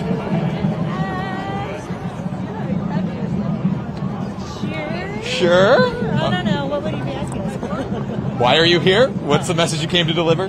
Nothing too complicated, I promise. All right. Wait, can we keep walking though? Yeah. Yep, I'll walk with you. In fact, I'll probably walk in front of you and hold the mic out. I just ask that you warn me if I'm about to crash. So if I could, the first question is the easiest. Just how do you want to be identified, and can you spell it for me, please? Julie, Julie. Tessa, Tessa. All right, and what's the relation between the two of you? Daughter. Daughter? Yeah. Daughter. Okay. So mother-daughter bonding. This is the second parent-child grouping here. I heard that it's spring break. Is it spring break for you, Tessa? All right. So why do you want to spend your spring break out at a demonstration, Julie? Why'd you feel you wanted to bring her? Oh, what could be a better way to spend spring break? It's so important to be here right now to show up and help everyone feel like we're in this together in such a moment of crisis and sadness and emergency. And Tessa, what do you feel like you're getting out of it? I like gathering with other people who I agree with, and I disagree with so many things right now, and I know that people are getting hurt, and I want to help them as much as I can. How does it, when you say that so many people are getting hurt right now, how does that make you feel? Clearly it's enough to be holding a sign and taking to the streets like this, something that I would not have done when I was your age. I don't know how old you are, but certainly not something I would have done when I was your age. So what are the feelings that come up inside of you when you see those people getting hurt? Well, I just get really angry because I know that they don't no one should be hurt anyone, no matter what they did. They should be held accountable, but they shouldn't be hurt by anyone, by anything. By anyone, by anything. A message so simple. Children get it, but apparently the adults who are in charge of this country do not understand. Julie, when you see that, these are concepts that your daughter understands, but your leaders don't. What's the feelings inside of you? When I hear her and her friends talk about these issues, I feel hopeful because they do understand what's at stake. They understand what's right from wrong, and I'm really inspired by this generation. Are you both hopeful for the future, pessimistic? How would you characterize your emotions about the years, decades ahead? I think the only option is hopefulness. We believe in the future. That's why we're here. You agree? I agree, because I don't think that we can accept what it is right now, so I think the only option is to be hopeful for it. Julie, I did want to ask you, this is happening with the backdrop of the war in Iran right now. How are you and your family feeling any of the economic pain or fallout from the war right now? Obviously gas prices are the easy thing to point to, but are you feeling that? Are you feeling any other knock-on effects right now economically from either the war or the president's other policies? Yeah, I think we all are. I think the reality is tariffs and the war in Iran and the Middle East are going to impact all of us. And we want to make sure that everybody in our community and in our families has what they need to be able to get through this period of time. All right. I have taken up enough of your time, but is there anything else you would want to add or anything else about your personal stories that you would want to tell me before I let you go? I think I'm good. Thank you. Thank you both so much. I really appreciate it. Oh, if I could have you both read off your signs that you're holding for me, please. Oh, resist! And? History has its eyes on you. And then a picture of the president rendered beautifully in marker. Thank you both very much for your time. I appreciate it.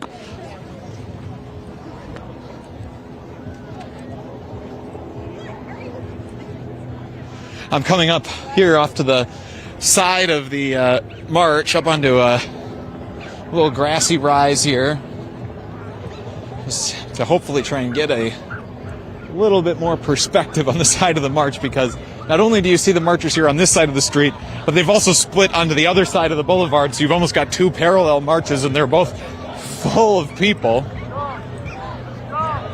making their way towards Michigan Avenue, which, if you're not familiar with Chicago, is kind of the main thoroughfare.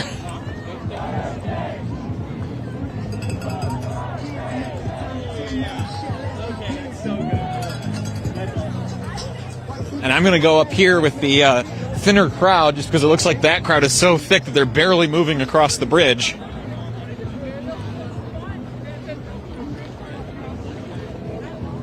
Whew.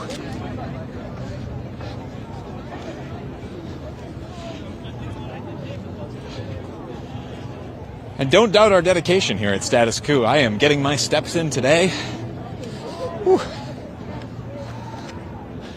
I've got something in my pants pocket that is, in one of my cargo pockets, that is rubbing my knee raw. I might have to stop and adjust here for my own sanity as we keep going through this demonstration.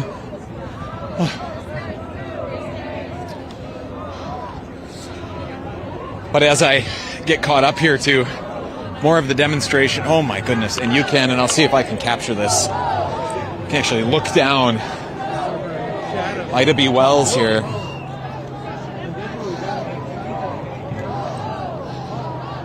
Let's see if I can get a good vantage on it. I'm going to try and zoom in, see if I can show it to you, but just the crowd as it goes down the street there.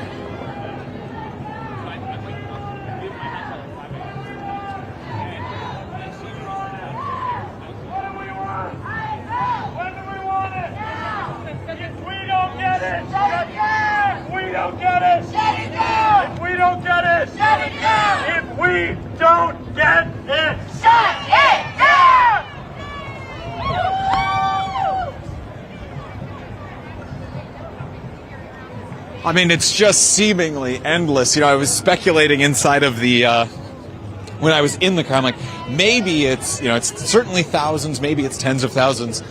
Being here, I can say certainly it is tens of thousands of people who are out here in the streets of downtown Chicago right now for the No Kings protests.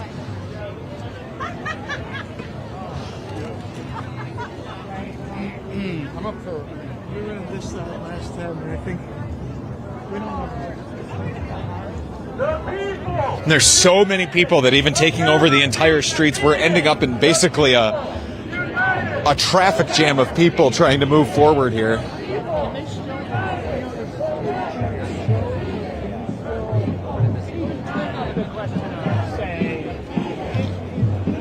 Pardon me.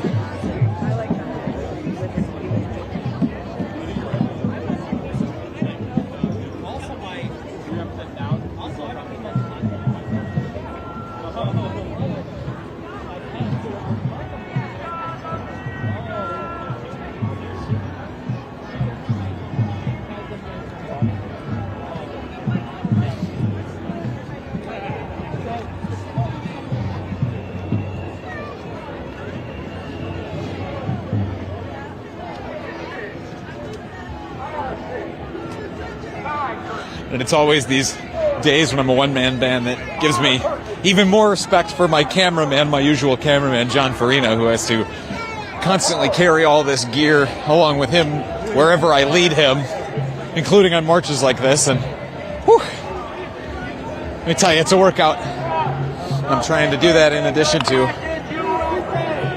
let you see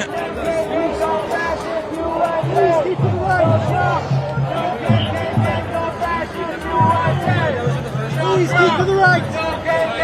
No fascist USA. Italian, step to your right. No Trump. Please step to your right. KKK, no fascist USA. No Trump. No KKK, no fascist USA. No Trump. No KKK, no fascist USA. No Trump. No KKK, no fascist USA. No Trump. No KKK, no fascist USA. No Trump. No KKK, no fascist USA. No Trump. No KKK, no fascist. Just passed by one, looked like another mother-daughter group, or couple who, the young girl was wearing a sandwich board that said, "I'm 10 and I know better." An apparent jab at the president.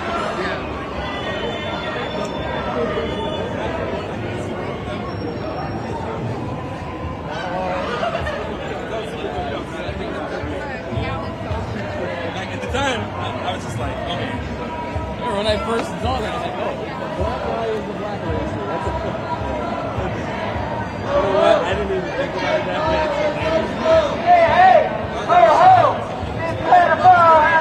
much. There's so many good signs. I'm just going to read off some of them. No ICE, no war, no kings. Stop the lies, greed, more lies, dictatorship. And then that, you can't really tell, but that picture of Trump there, that picture of Trump there actually has real hair, and the sign notes, oh, and as does that rendition of RFK. They both have real hair on their heads, and there's a note on the other side of this sign that says the hair was generously donated by Roscoe the cat. Do you mind if I interview you? My name's JT. I'm with Status Coup News, online independent progressive outlet. It's nice to meet you. And your name is? I am Liz. Liz, nice to meet you. Liz, I'm going to walk in front of you. You just warn me if I'm going to walk into anybody. Okay. All right. So I am here with Liz. Liz, if I could have you start just by reading off or summarizing your sign for me. I was just reading it off for our audience, but in your own words. Well, it says stop the dictatorship, and then on the side it says lies, greed, more lies, and of course no kings. And then at the bottom it says that the cat hair that I used to make Donald Trump's hair was generously donated by my long-haired orange tabby cat Roscoe. Why did you feel the need to go the extra mile on the realism to include the real hair on Donald Trump? Well, Roscoe is about as outraged as I am, and he wanted to participate. And it's the right color, and we had some extra when I was cutting the mats off him, and it just sounded like a really fitting idea. Wonderful. You say Roscoe is as outraged as you are. What are Roscoe's opinions on the war in Iran and the impacts that it's having economically here at home? Well, he knows his cat food's getting more expensive, as is everything else. Gasoline's getting more expensive. Just the cost of living is getting more expensive, and all for what was not even close to an imminent threat. It's an illegal war, and we're all outraged. Outraged. I mean, is that the only emotion you're feeling out here today? Maybe for folks who could not be a part of these demonstrations, characterize what you're feeling here that drove you to be out here today, and what you're feeling actually being here in this crowd. I'm sad. I'm embarrassed. I'm outraged. But I come to events like this, and I have hope. You know, we can vote better people into office, we can do better as a nation, and we can be a better steward of our planet. Do you feel like elected Democrats are meeting this moment right now? Are they meeting right now? Are they meeting the moment? Are they doing enough to resist the Trump administration? You can never do enough, but we're doing all that we can. Yeah, and I mean, it's enough that you're actually out here, and it looks like hiking boots, as am I. You came prepared, just like me. I mean, so you were ready for this, and you did this whole extra sign here with the real hair and the RFK on the backside. Yeah. Cat hair on this side as well. So this is a lot of the ridiculous things that RFK Jr. says. I think he's really jeopardizing our health in this country. We need people who are actual scientists and actual doctors making policy, and not these whack jobs. Not these whack jobs, indeed. Are you how many times have you? Are you a familiar?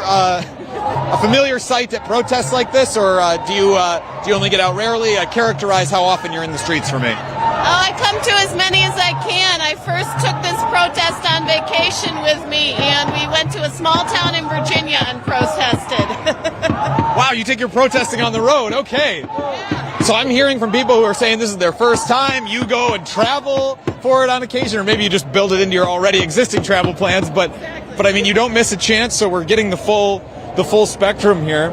I really appreciate the time that you took to share with me your sign. You talked about how Roscoe knows that his cat food is getting more expensive. Is there anything in your life that you're seeing being impacted, aside from Roscoe's cat food, by the war or the president's other policies? Well, everything is getting more expensive. I mean, all goods need to be transported, and when the price of oil skyrockets, the price of everything skyrockets. So we're seeing it at the gasoline pump, we're seeing it in the supermarket, we're seeing it everywhere. Liz, thank you so much for the time. I'm going to let you go, but before I do, is there anything else you would want to add while you had the platform? Vote blue. Thank you very much. See there, people going the extra mile to add real hair to their demonstration sign. That's a new one for me.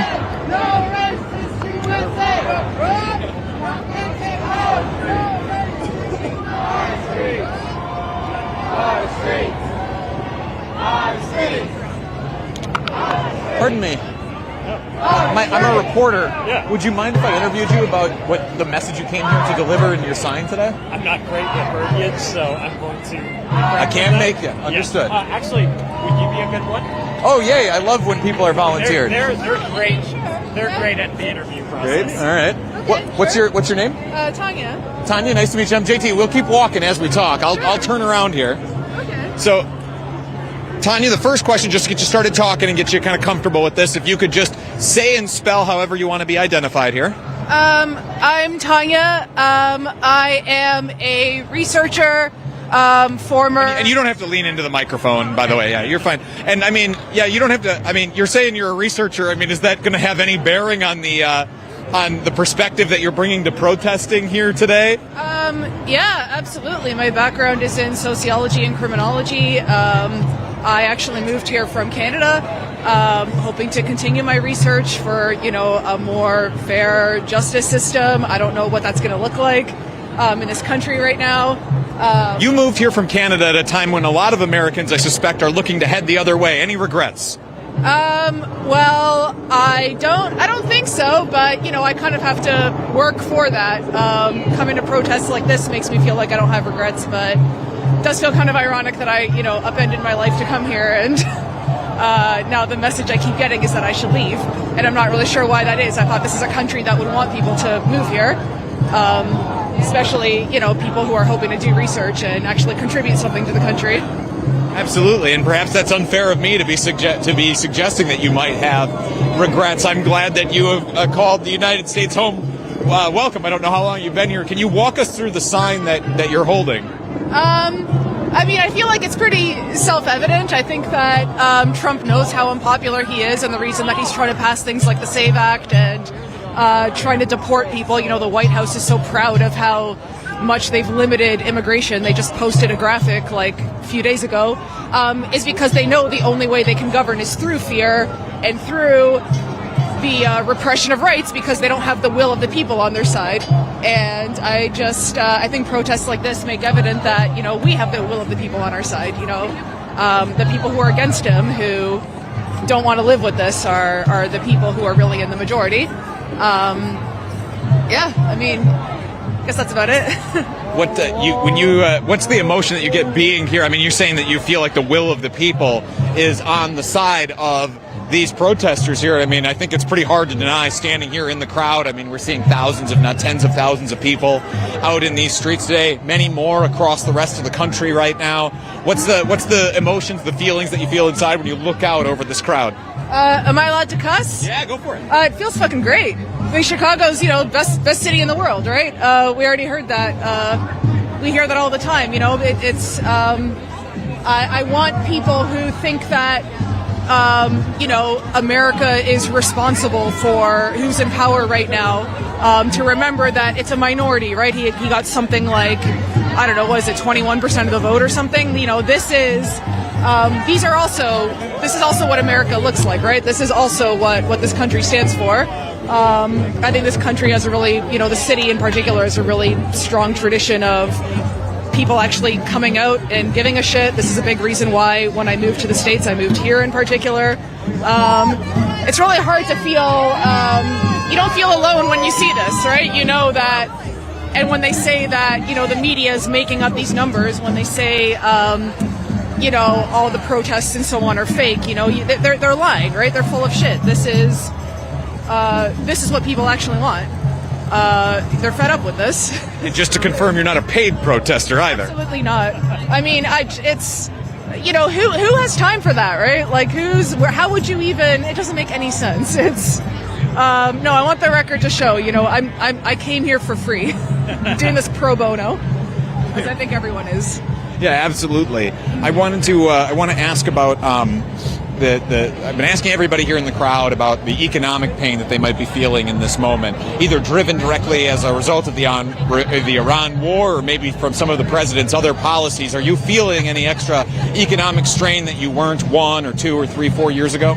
Well, my contract ends at the end of the month, and I'm honestly not sure if I'm going to get another research contract because the administration has defunded so much research in this country. So that's what I'm personally worried about. My background is in, policy research and university teaching, and the current administration has decided that research and universities are no longer worth funding because of a nebulous understanding of whatever the fuck they think DEI is. Even though my own research is generally in housing and, prison reentry. So, I don't really know what I did to become an enemy of the state, but that is what I'm personally worried about is, they don't seem to support facts or research or any of that anymore. Really make the stakes of this clear for folks who, aren't from the research world. If you don't get another contract, then what? What does that mean for you? I don't really know. It means, going into our savings. It means, having to just cut costs wherever we can. I'm hoping it doesn't really get to that point, but it's kind of an insane thing to even have to worry about, just coming here and being so excited to live in a city with such a strong tradition of activism and sort of social change, and now being I might not even get another job in the field that I specifically came here for. But yeah, I mean, it could mean depleting our savings. It could mean putting things on credit cards. It can mean hopefully hopefully not having to move. But yeah, it's just a scary thing to think about. Yeah, absolutely.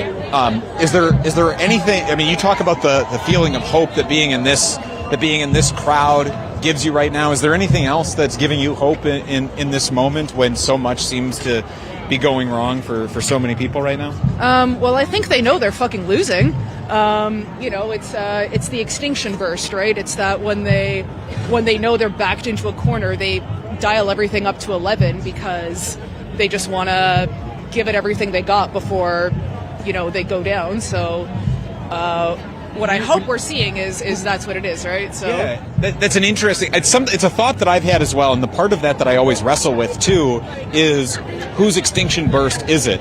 Is it just Donald Trump's? Is it a broader movement of politics? Is it? I mean, are we talking about the entire rights political project? Who do you see this as? When you're talking about their extinction burst, who do you see as being the threatened party here that is pushing so hard? I think it's MAGA. I think it's just the general philosophy that you can become great through exclusion, which I think we see through history, and we're seeing now, only ends with them just eating themselves, right? Because you can't build a movement through just who's not allowed. Eventually, it just gets more and more insular until they're just fucking eating each other alive. And we're already beginning to see that while they double down and pretend that's not happening. They're fracturing over the Epstein files. They're fracturing over the war in Iran. I think it's just whenever it feels like we're losing, I think it's really important to remember we're not losing. They're just getting louder because they know that they're losing. But especially a lot of the recent things that have happened, even in his own administration, they're not in agreement. They're all infighting. They're freaking out about the midterms. Yeah, I think I am hopeful about, as hard as it is sometimes, I'm hopeful about what the midterms are going to yield, and just watching this movement die out as they realize it's just not sustainable. Yeah, I think we're probably both in agreement that it's not likely to happen by tomorrow or Monday, and there might be some opportunities for several more demonstrations like this, and maybe we'll run into each other again and track how those predictions are going. But thank you for taking the time talking to me. Is there anything else you would want to say while you had the platform? I think the crowd speaks for itself. Yeah. Trans rights are human rights is what the rest of is what the crowd is chanting right now. Thank you so much. Thank you so much for your time. I really appreciate it. I love you. I subscribe to you. Great for partnering with Midas Touch. You're really making a difference. I'm watching for you every day. Your live footage, it's the highlight. Can I please get a picture of you? Yeah, absolutely. Of course. We're doing selfies here. Thank you so much for all you do. All you reporters out here in the field, you guys are on the front line every day, and we're appreciating everything that you're doing. You're showing what's really happening out here, not just the sugar-coated stuff or not at all. So thanks. This is the most important work that you're doing out here, and not everybody can have the lifestyle that you have to be able to get out and do all this and put yourself out on the front line every single day. So thank you so much for all you do. And putting yourselves out there in front of tyranny, in front of somebody who's trying to silence all of us, trying to silence media, trying to put out his agenda, and you guys are out there showing the truth, what's going on in the streets, what's going on in America right now, and it's you guys that are helping get the word out for us, the people, to get out here and fight. Thank you all so much. I really appreciate that.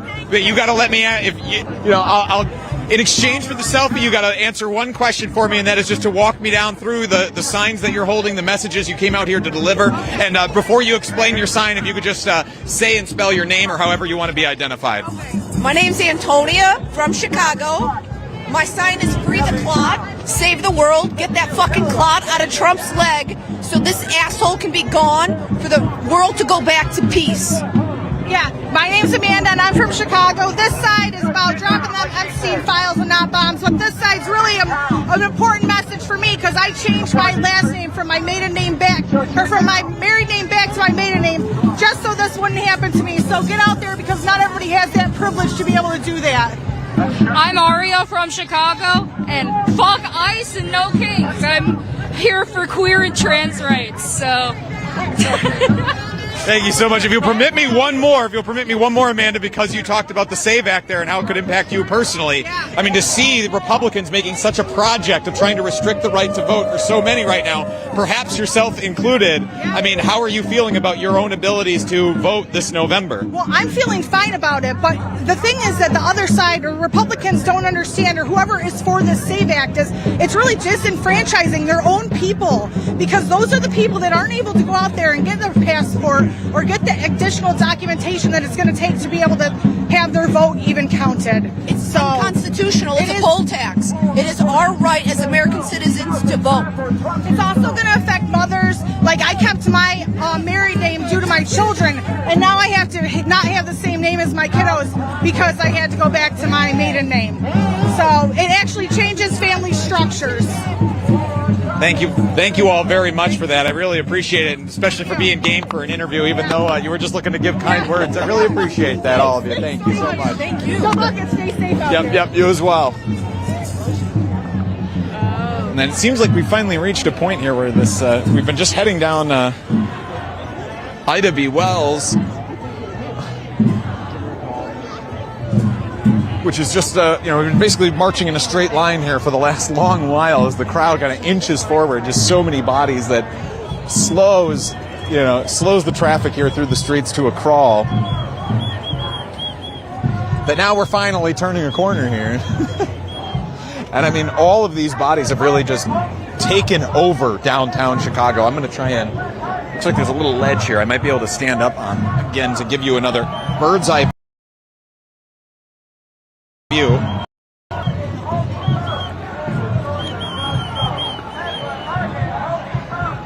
Honestly, the limiting factor here is just going to be the buildings. They're going to prevent us from seeing everybody who is out in the streets here. I mean, my goodness. I was out here during in the lead up to and then during Operation Midway Blitz, when ICE absolutely took over and occupied this city for months here in Chicago. And those protests were large. They were thousands. They were not this large. And I know that some of those protests that I were at were estimated to be around 5,000 people. And this is definitely more than that. Like I said, I feel pretty confident saying that it's tens of thousands here in the street. I'm seeing a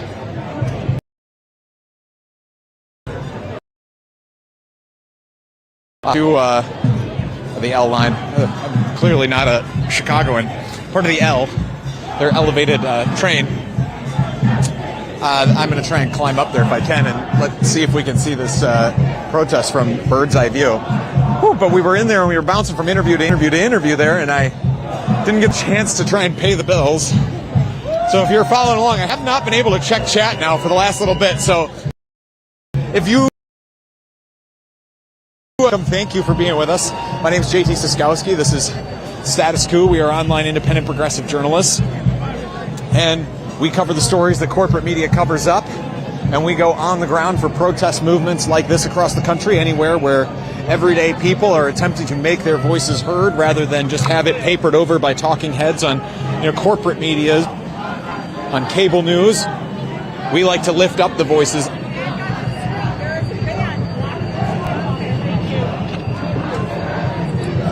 We like to lift up the voices of the people here in the street.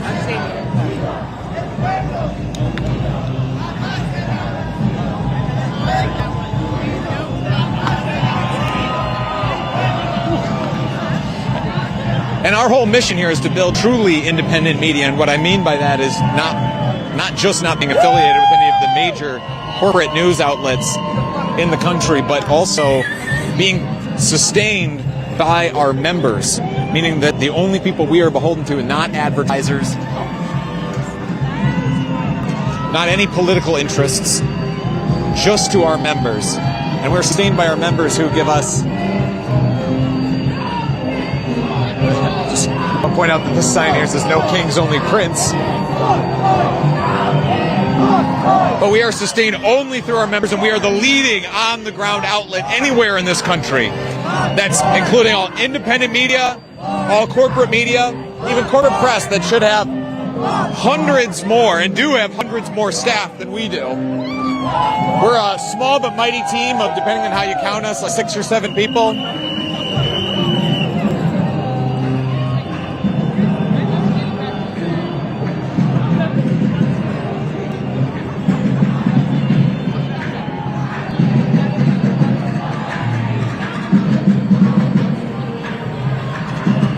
And yet we are able to be on the ground far more and in a much more sustained way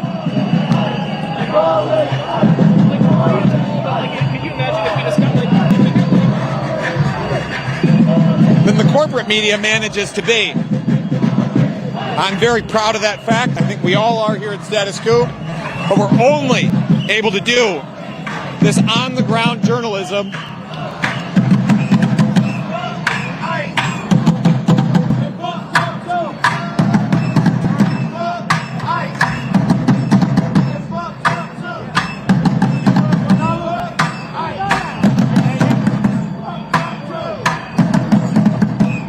able to do it through the support of our members. So if you are already a Status Coup member, thank you from the bottom of my heart. If you're not, please go to statuscoup.com/join for as low as $5 a month. You go to on-the-ground reporting in this country, the leading on-the-ground outlet. It's not easy work for us. I spend weeks away. I am a new father. I have a 7-month-old at home. But I'm out here in the streets documenting the fight against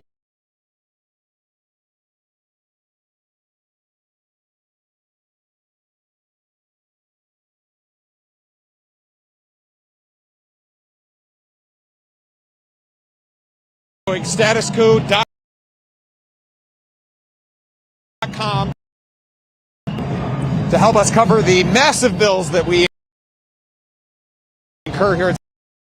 Instead of shy away from doing it, it's because it's expensive. It costs us upwards of $15,000 a month, as it did when we were on the ground for months in cities across this country over the past year, documenting the immigration in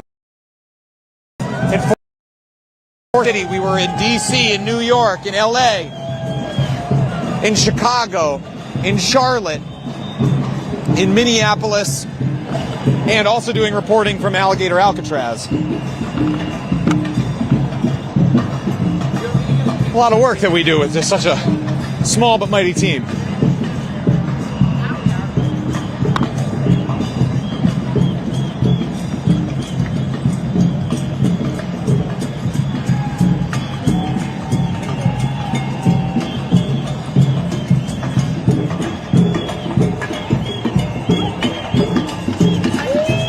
Now walking past this building here, played host to a lot of the defining lawsuits, legal battles that shaped a lot of the immigration crackdown here in the Windy City.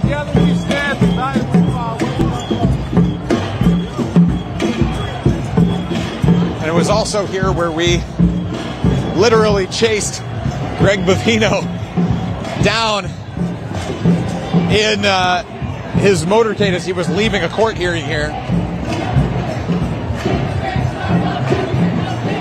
So that's the kind of dedication we have here at Status Coup to bring you the story. We will chase down Border Patrol convoys as they roll through downtown Chicago. We kept pace with them for a long time, too.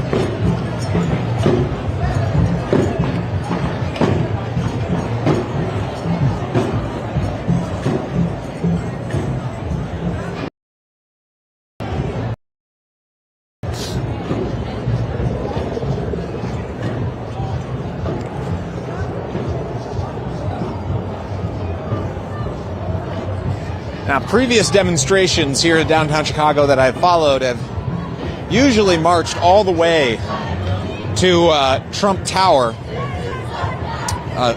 here in downtown Chicago. You march right past it, and you'll get plenty of people flipping off the building and the Trump sign. And at least judging by the direction that the crowd is headed right now, it seems like that's where we're headed. So we'll be able to bring you that. And I'm going to start interviewing some more folks here in just a second.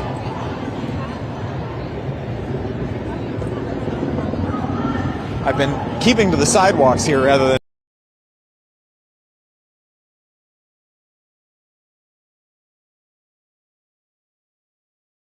actually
Oh,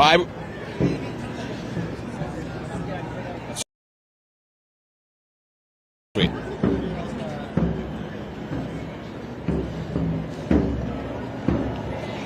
All right. I'm told that we lost connection there just because we're competing with. We use some fancy equipment to take us live, but we just use a bunch of cell towers to be able to broadcast the signal out to you. And I'm thinking that this crowd is just so loud, or just so large, rather. Excuse me. That I am competing for. Even with our fancy schmancy equipment, we're not able.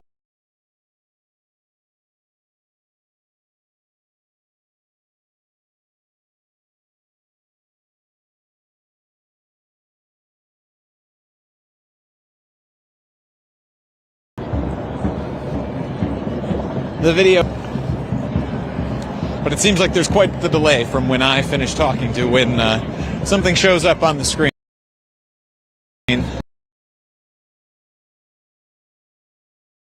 Problems. I'll try to. In the meantime, I am going to try and get back, resume our interviews.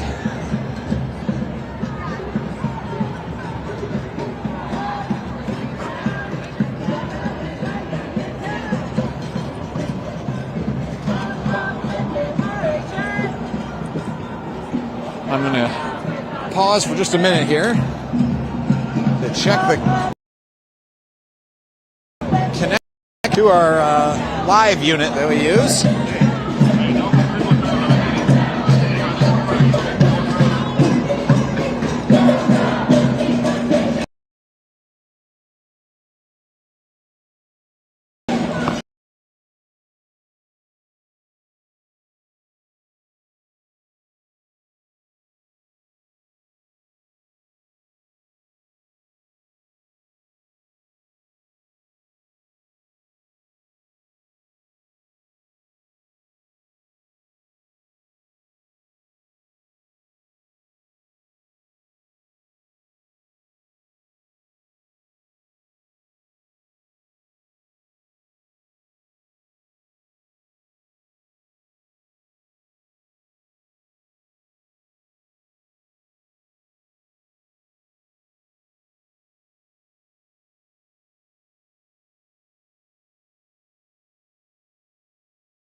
And so, if that was the issue, that fixes it.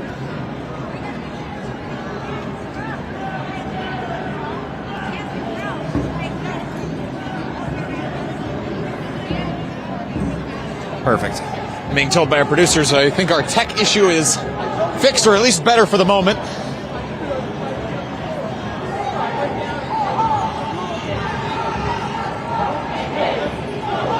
One man with a "what they said" sign, so he can stand next to any sign. It's kind of like the blue jeans of protest signs right there. Goes with anything.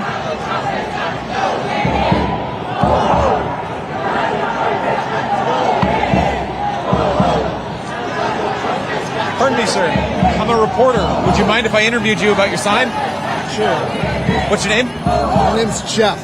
Jeff, I'm JT. It's nice to meet you. I'm going to come out in front of you. Please do. And then we'll just keep walking, and you just let me know if I'm going to crash into anybody. So I'm standing here with Jeff. Jeff, if you could just read off your sign for us and tell me why this is the sign you wanted to bring to today's demonstration. This sign says lower prices, and this is something that Trump promised his constituents and has not delivered on.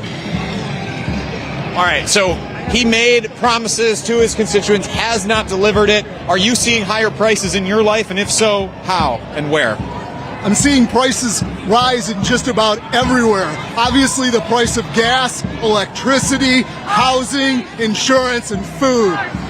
So you listed off just about every single staple for people in modern life here with prices going up. Is that causing any personal difficulty in your life? If so, how so? It's a challenge for some of my family members and some friends. It's just difficult to make ends meet in these economic times. Okay, so they're struggling how? They're struggling to make ends meet, to balance whether to have enough food to eat versus purchasing medicines that they need. Costs are just rising across the board. Got it. So Is it truly the economic issues that pushed you to come out into the streets, or would you have been here for other reasons? Why did you want to be out in the streets protesting today? I would have been out here for other reasons, but I really feel like this is an issue that transcends all different groups, whether you're black, white, brown, even rich or poor. The fact is that prices are going up across the board in our country today. What's the way out of this that you see, if you see one? Well, the first way would be to stop the war in Iran, and that would lead to lower gas prices pretty quickly, in my view. All right, so, yeah, I mean, and also an end to killing, needless death, illegal war. I mean, so many other things that feel like they could be solved along the way there, along with that. Yes. But looking out beyond that, I mean, it feels like the president, if anything, has just been ramping up the war in Iran, moving more military assets into the region. Do you have any hope that the war will be over soon? I don't know that I'd call it hope. I guess that I just pray that all of us human beings figure a way out of this whole situation and stop the killing. And the way it seems like you're trying to do that is to be out here in the streets today. What's the message that you want to deliver to the opposition party in this country, to Democrats who would like to, it seems, regain power come the midterms? I think it's to continue to focus on all the promises that Trump made and that Trump has not kept. Whether it's keeping us out of war, keeping prices reasonable, or going after the worst of the worst when it comes to people who've come to this country and are undocumented.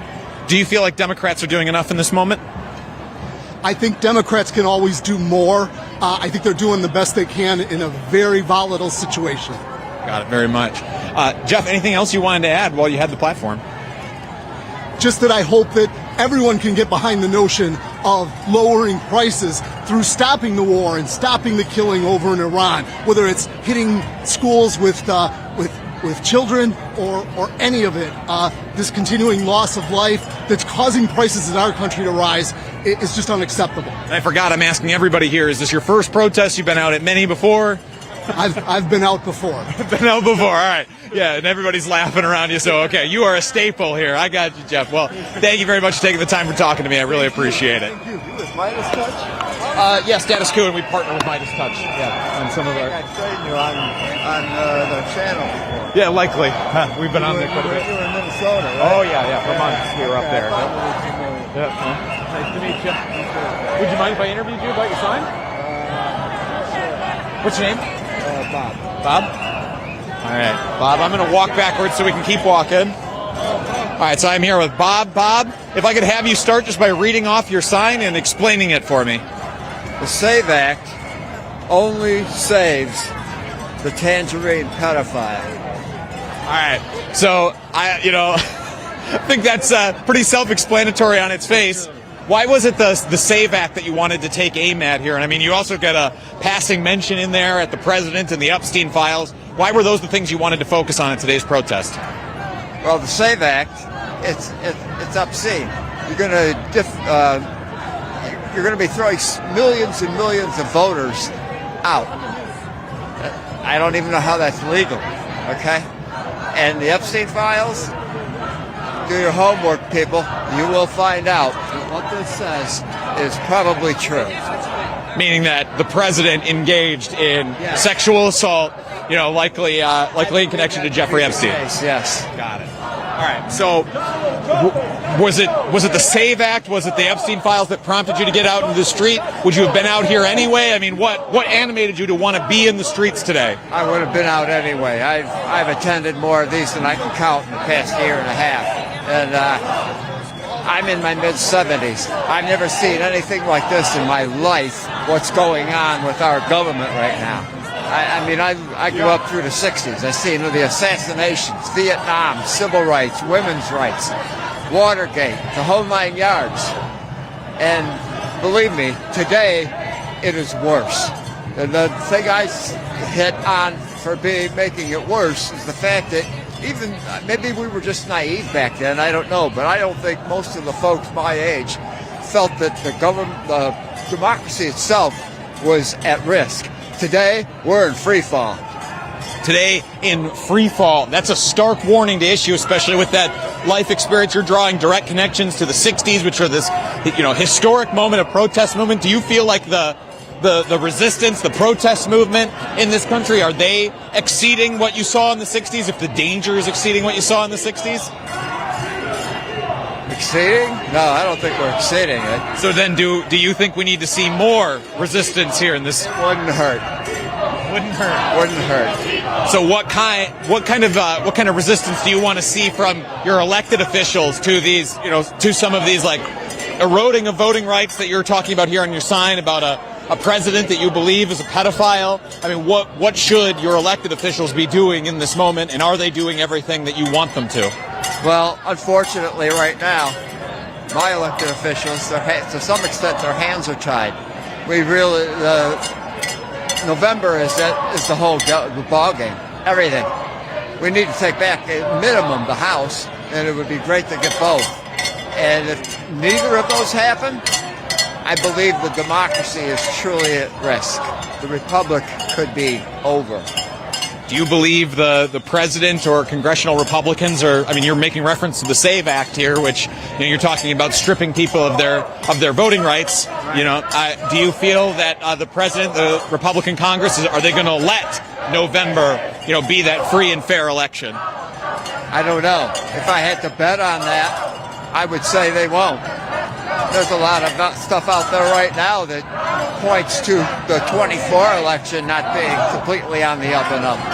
So I also want to conclude here by asking you about we're seeing a lot of like the war at home here. A lot's being made about the war in Iran, but what about the economic pain that Americans are feeling here at home as a result? Where are you seeing prices go up, if you're seeing them go up in your life? How are you feeling that economic squeeze from a president who ran on fixing the economy? Yeah, I got a real quick one for you. Exactly 4 weeks ago today, where I live, I was paying $2.98 a gallon for gas. Today, it's at $4.49. Yeah, that is a quick and stark difference. And you can draw the line directly there to the war. All right, Bob, thank you for the time. Is there anything else that I should have asked you that I haven't, or anything else you want to say? No, just you and Midas. Keep up the great work. Thank you, sir. I really appreciate it.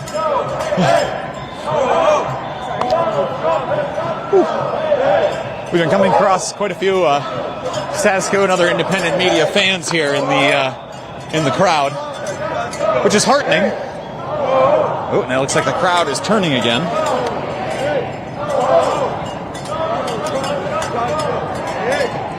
And I've got to take a break from doing interviews because it's quite winding to do that. You guys from Coup have done a great job. Thanks, man. Yeah, I've seen you guys out at ice out in Boston. Hell yeah. Appreciate it. Yeah, we keep getting those kudos from people here on the streets. I really appreciate that. And I'm just taking a break from interviews here, and as we round this corner and we're coming up on Trump Tower, and I'll try and show you the crowd as they see Trump Tower and their reaction to it. So a lot of times we usually get middle fingers up and cheers and chants, and I'll try and show that to you. I love you. Thank you so much for the work you do. Thank you, man. I appreciate that. We watched you guys in Minnesota and immediately. What's your name? My name's Will. Will? Yeah. Nice to meet you, JT. You guys are great. Thanks, Thank you so much for your work. Thank you. More kudos. Yeah, I'm in the middle of trying to say, I'm taking a break from doing interviews here because doing all this walking, a lot of it I'm doing backwards while holding all this camera equipment, and I got more on my back. Whew. And then just the added exertion of talking really takes the wind out of you. So every once in a while I have to take these breaks here on the side of the road just where I can walk a little bit slower, talk a little bit slower, and breathe a little bit more. And I'll show you here this building here with the rounded corner. That's Trump Tower. Trump Tower, Chicago. And I'm actually pointing you right at the Trump sign there, if I can get it in focus, and I'll probably have to stop moving. But that'll become more visible as we wrap around the building.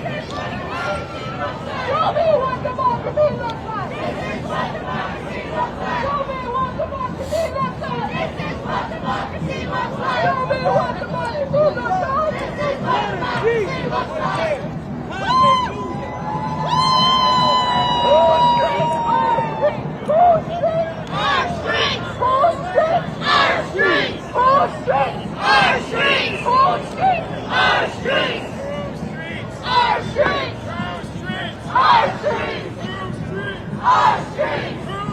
I haven't heard an update from producer Colin in my ear here in a minute, so I'm assuming that means our tech issues are mostly resolved. But I'm going to bring up the feed here anyway. Oh yeah, it looks like it's coming through all right, huh? Other than my jerky camera work, I apologize for that. I am walking out here and I am tired. Not a lot of strength left for stabilizing the camera. I'll do my best.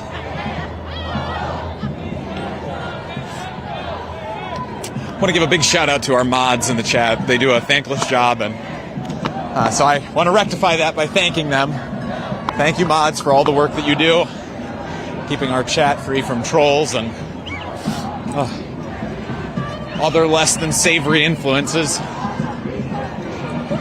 I see you, and I very much enjoyed meeting those of you who I met on our members call a few weeks ago. If you want to be on our members call, by the way, that is something we try to do monthly, where we have just a phone call with our members and we just shoot the shit and give you a lot of the behind-the-scenes stories of our reporting efforts that we've been doing.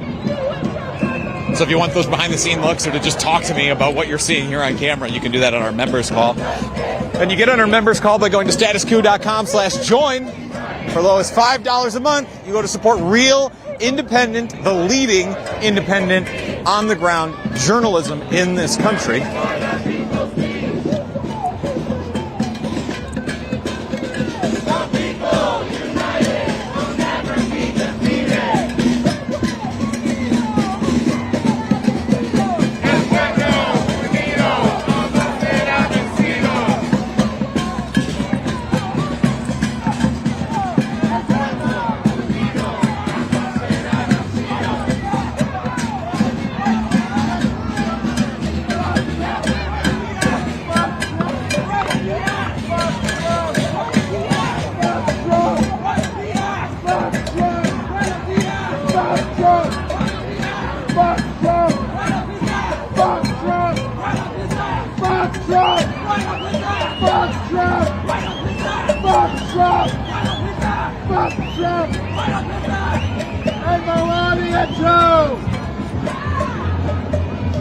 You couldn't hear that call and response. I'm never really sure what the microphone's able to pick up, but the call and response there was "fuck Trump" right up the ass. Not something that you're probably going to hear on World News Tonight with David Muir. But we'll bring it to you here at Status Coup, because we don't need to worry about sanitizing ourselves for the corporate overlords.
Alright, I'm going to return here to doing some interviews in just a minute.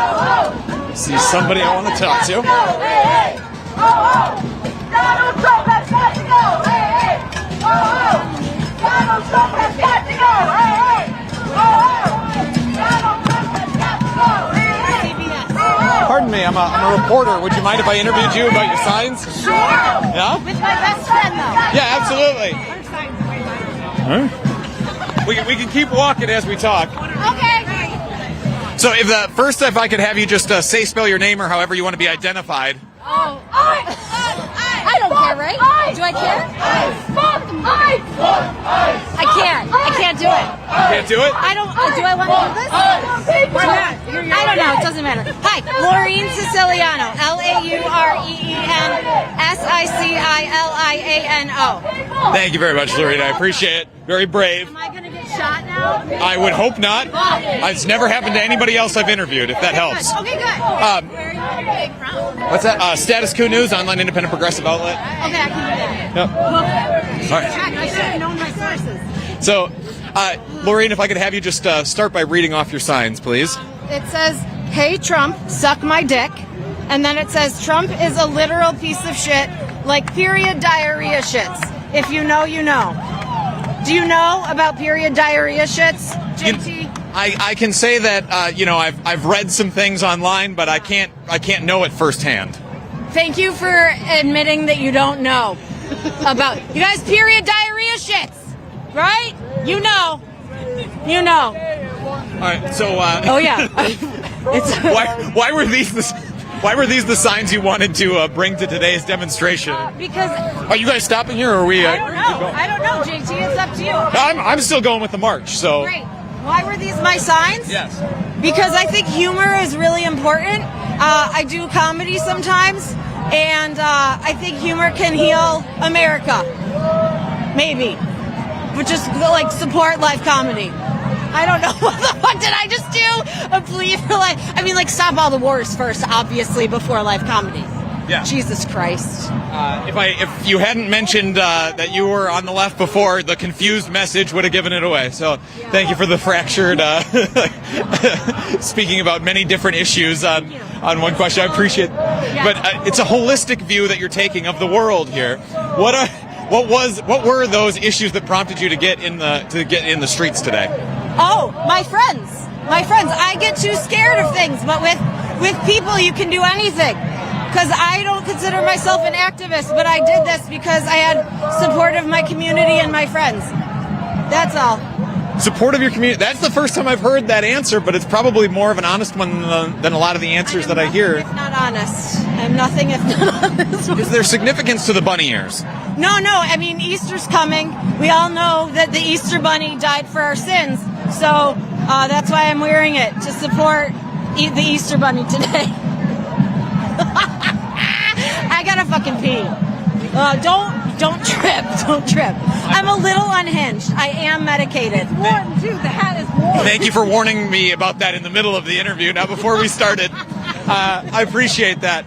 She hopes that her medications are provided for her in the future. Yes. Maybe let's talk about providing medications. Oh, man. I don't know a lot about issues. I'm just here for comic relief. Okay, why is comic relief in a moment like this important? Because I think that, Joan Baez said, the antidote to despair is action. And sometimes you have to, anger is the opposite of, love, right? Or, I don't know. I'm going to come off as a crazy fucking person. This is great. This is good. I don't have a brand yet, but I might after this. Well, it helps if you label yourself as a crazy fucking person. So, humor is important because it brings you back to center so you can continue fighting on what you think is important. I imagine that there's about as much money in left comedy as there is in left journalism. Yeah. So You also do improv, JT? Not since college. Maybe I should get back into it. Is that how I pay the bills? No, you don't pay the bills like that at all. Okay. What I'm setting you up there for. This is a long interview, by the way. A long interview. Okay. And I do it all walking backwards, so that's impressive. But what I'm trying to set you up for here is to talk a little bit about the economy right now and how you might be feeling like the president came in on this promise of fixing the economy, making everything more affordable. In your life, have you seen that? Have things gotten more expensive, cheaper? Of course. And how? Where are you feeling that economic pressure right now? Well, I actually see it in my work. I work, step, good job, Jillian. I work for NAMI, the National Alliance of Mental Illness, and I work in specialized mental health rehab facilities and help adults who have chronic mental illness. And, they're cutting funding, and people are suffering. They're suffering more than they like no one should suffer, and these people are fucking invincible, or not invincible, invisible. They're invisible. And oh yeah, good job, Jillian. Good job. I don't know. I'm starting to sweat. I'm getting nervous. You're going to ask me about more political issues, and I'm sweating. I'll relent here. I'll let you break. I'm sweating too, so we'll both take a break. Can we take a picture so I know where to look at this unhinged? Well, I tell you what, I can hand you my business card, but if you want a picture too, we're welcome to take one. Might as well, Jake. All right. Are you going to edit it so I look like a fucking asshole? Thank you so much. Thank you. Really appreciate it. You have a card? I do. All right. Okay, I appreciate... Not to freak you out, but that was live, and thank you very much. You were great. Was it really? Yeah, you were fantastic. So you can go see it.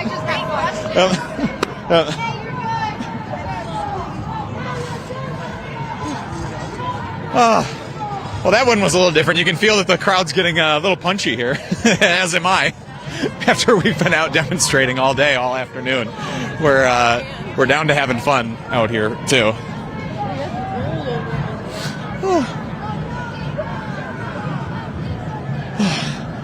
But I suppose I should pay the bills. Which is to say that you're not going to hear interviews like that on CNN. You're not going to hear interviews like that in the New York Times, where you can take something that is, an interview that is largely comical, if they'll even do that, and offer a little bit of levity in this trying fucking authoritarian hellscape in which we are living right now. But then on top of that, being able to turn it into something that is actually about economics and substantive. Whew. That's the mission that we have here at Status Coup, to do, actual on-the-ground journalism, shoe leather reporting that these other media do not do. I'll note that there apparently was a News Nation crew here today for national press. I ran into at least one other independent reporter that I know out here. But otherwise, for national outlets, that's me counting, they all fit on one hand of who's here in Chicago. And it's not like we foregoed, going to Minneapolis to be able to do this. Like, we partnered with Mercado Media in Minneapolis to cover that rally as well. We've also got a reporter covering the New York No Kings on top of that. And we are doing all of this reporting on a much smaller budget with a much smaller staff than even a local television station has. And I know that because I used to work in local TV.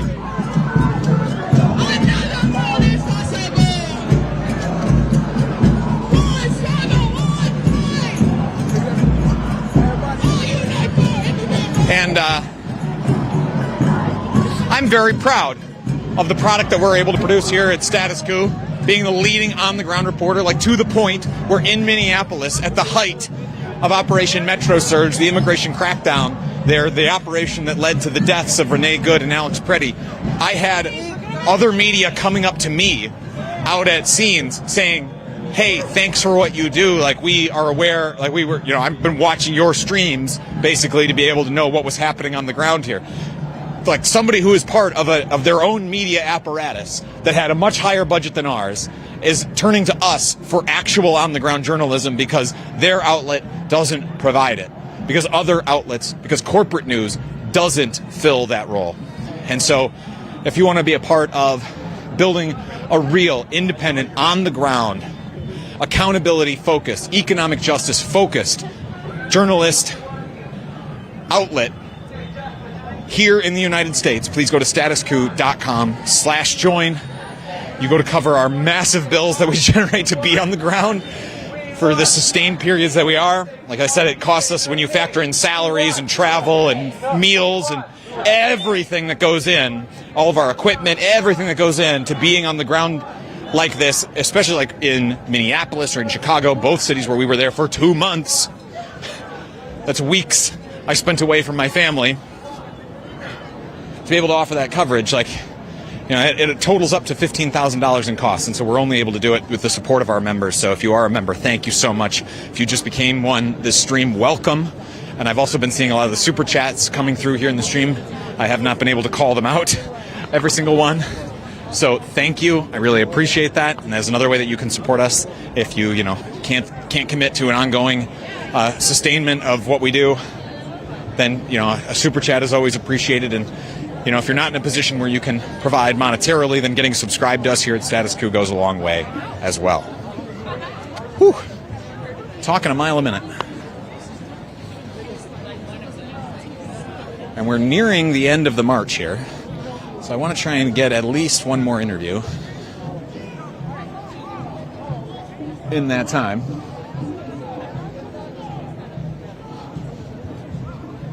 Whew. So after I catch my breath, I will flag down someone else to talk to.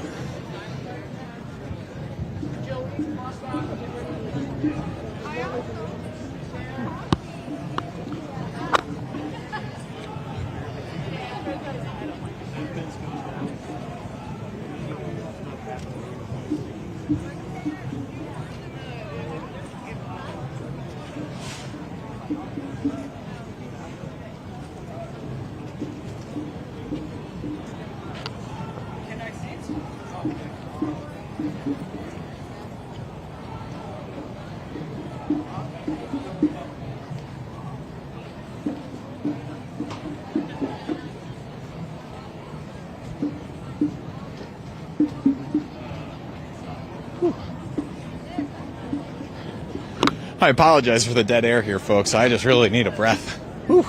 It's a long way to walk after doing the march, and then there's the commuting down here in the first place.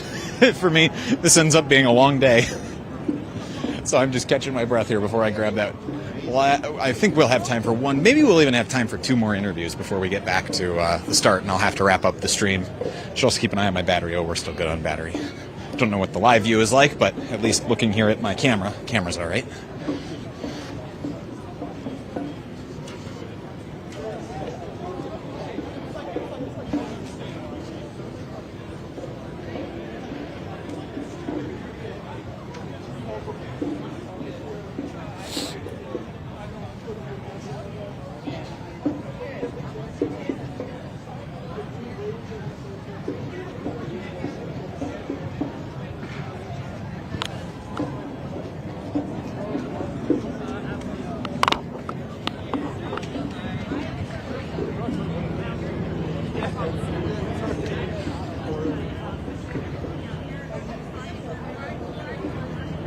Pardon me. I'm a reporter with Status Coup News, online independent progressive outlet. I'm interviewing people about why they wanted to be in the march today and the message they came to deliver. Would you want to do an interview? Sure. What's your name? My name is Adam. Adam, JT, nice to meet you. I'll walk in front of you backwards. Anti-fascist rock and roll band here in Chicago. Oh, hell yeah. I'll ask you all about that. Give me just a second to get it set up. All right. Yeah, I've seen you guys. Oh, yeah? Scrolling. All right. You want to keep walking? No, yeah, let's keep walking. So, Adam, if I could just have you, I assume it's common spelling, but if you could walk me through how to spell that. Blind Adam. B-L-I-N-D-A-D-A-M. Blind Adam? Yeah. How'd you earn that nickname? I am legally blind. I have an optic nerve disease. Legally blind and out here marching in the protest today. What made you want to be out in the streets today? I want to remind all the people that show up for No Kings that we're out here all the time, that the fight against fascism is a global effort, and that the problems of the United States of America aren't the cause of Donald Trump. Donald Trump is a symptom of 250 years of genocide and violence, and the Epstein class is just our current iteration of something that's been happening since this country's inception. You said we've been out here all the time. Who's the we that you're referring to? Chicago has a broad coalition of people from various organizations and backgrounds, different political perspectives on the left, anti-fascist left, anti-capitalist left, people that fight for Palestine, people that fight for healthcare for all, like the legacy of the Haymarket martyrs fighting for an 8-hour workday in the 1880s who were murdered by the state for doing so. We still see that kind of thing happening now, and whether it was in 2020, in 2003, with the anti-war movement then, what we see happening with ICE at Broadview in Minneapolis, here in the streets of Chicago, or all over the country, there are people that are out here every day doing all kinds of different things, community defense and mutual aid, And the folks that come to No Kings, I think it's wonderful that people come out for this, but it's a great time to meet people that are doing the work every single day to fight fascism and build the kind of world that we want to live in. Oh yeah, and you're bearing the anti-fascist flag on your shoulder here. A lot is made by especially conservatives in this country about what Antifa is and what it is not. Set the record straight. What is it to you? This flag is an anti-fascist action flag that I got in Dublin, Ireland at the James Connolly bookstore. And James Connolly was an Irish organizer and revolutionary who helped organize the Easter Rising Rebellion. And before that, he was in Chicago working with Lucy Parsons and other revolutionaries in Chicago to form the IWW. And anti-fascism is a long-term global project to defeat authoritarian violence and subjugation, colonization, imperialism. We want a world where everyone has their basic needs met. We want people to have health care and housing. We want to focus our efforts on making this place the best place possible to spend a short amount of time that we get on this planet. And they want to waste money attacking transgender people, kidnapping people, and blowing up children in Iran and Gaza while we don't have health care and our friends are dying of preventable diseases and U.S. veterans have to live in the street. So yeah, anti-fascism is the idea that we can build a better future every single day and we don't have to suffer under the weight of the Epstein class. You keep bringing it back. I mean, you've referenced the Epstein class a few times. We've heard that term being used more and more by leaders in this country. Are you heartened at all by hearing, at least some members of the Democratic Party now actually referring to things in a class-based? Nothing that the Democrats do makes me feel any better about our current situation. The Democrats at best are feckless cowards, and at worst they are complicit fascists in fucking sheep's clothing. And explain how you see them as fascists in sheep's clothing. Like, give me either an example or two of that, or just expound upon that a little bit more. If you read "Not a Nation of Immigrants" by Roxanne Dunbar Ortiz, she does a really good job laying out how the Obama administration did a better PR campaign to send black and brown kids to see the play Hamilton, to make them buy into the idea of whiteness and American patriotism, than they did trying to fight for even a public option during the Affordable Care Act debates. Yeah, and I mean, just one of, I'm sure, many examples that you could... While bombing children, while bombing weddings, while bombing hospitals, while supporting Israel, while rounding up, migrant people, while doing all this stuff quietly, while setting up the infrastructure for Donald Trump to do what he's doing. Right. Donald Trump is not an aberration. Donald Trump is the perfect president for the United States of America as a 250-year political institution, as a white supremacist violent institution. We stand on the shoulders of giants, even Donald Trump and his presidency. I don't stand on Donald Trump's shoulders. I try to avoid getting stepped on by his boot by working with other poor and working class people of a broad coalition to make sure we all have our basic needs met and have a good time in the short amount of time that we get to be on this planet. What's the way out of it? If you see it as a bipartisan project to build, what you're here to fight against now. Nonpartisan project to build what you're fighting against right now. To build dual power away from the state and capital in our communities to make their institutions irrelevant.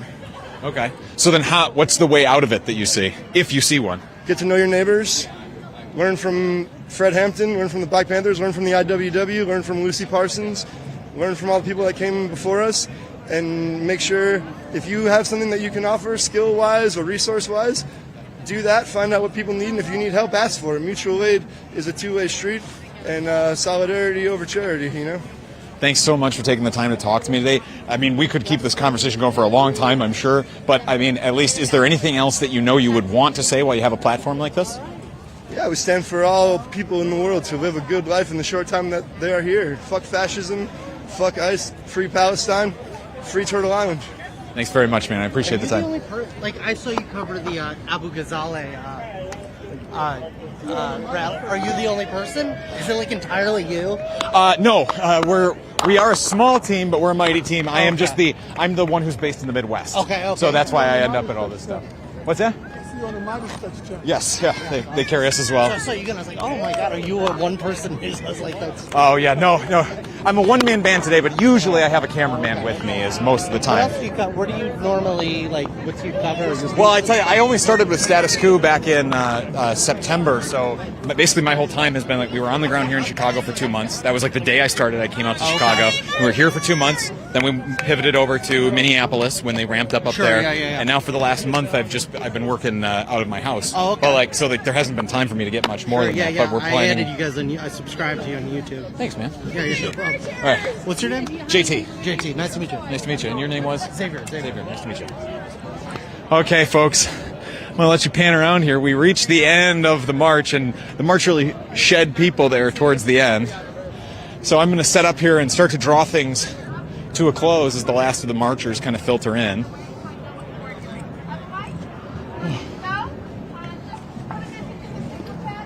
So, Colin, I don't know if there's subscribers that you want me to read out or anything like that, but this would be your cue to send me anything.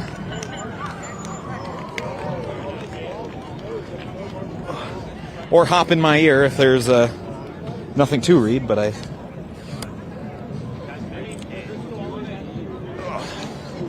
apologize for waving you folks around again on the camera as I am trying to re-extend the legs to get it set back up.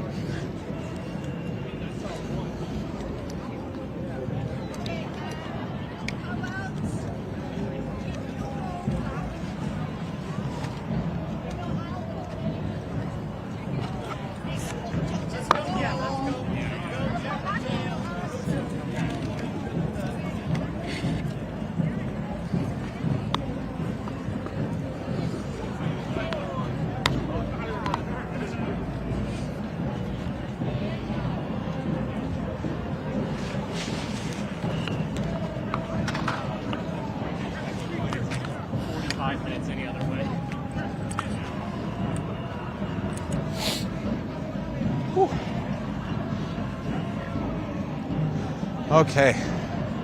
All right, folks. I am catching my breath. Catching my breath here. After walking a long way. Oh, and I can actually pivot the camera here around and show you as the next big chunk of the march comes in. Sorry. You're good.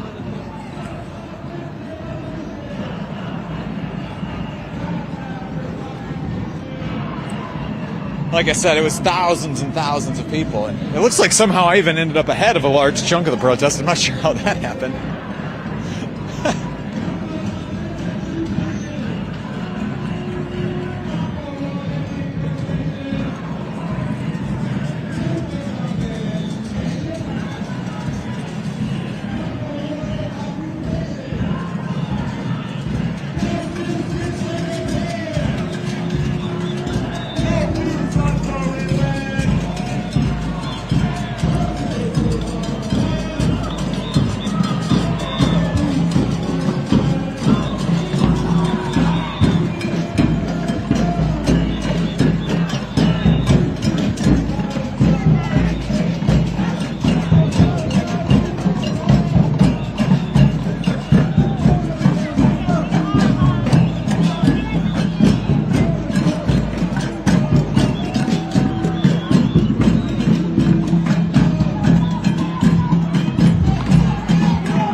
Protest is coming to an end here. It's stopping right here behind me. They're continuing the chants, but it's starting to draw to an end for the No Kings demonstrations here in Chicago. If you've been with us here at Status Coup throughout the day, through our broadcasts in Minnesota that we did in conjunction with Mercado Media and Andrew Mercado up there. Hell yeah, brother. Thanks for helping us out as always. Independent media sticking together. And then following me along here for hours here as we broadcast here live. from the streets of Chicago, first for the speeches and the interviews we did there, then the interviews in the streets and the marches that we did here through the streets of downtown Chicago. Thank you for being with us. I want to thank all of you who subscribe to Status Coup, who help sustain us, keep us here on the ground, keep me doing this work, keep John doing this work, keep Jordan doing this work, keep Michelle doing this work, keep Colin doing this work, keep Ty doing this work, and others who work with us besides all of our freelancer teams, everything. We could not have this, we could not be the leading, even with that small of a team, be the leading on the ground outlet for truly eye-level looks at social, economic justice movements in this country without your support. So thank you so much for everybody who has subscribed. If you have not yet, my last plug will be for statuscoup.com/join.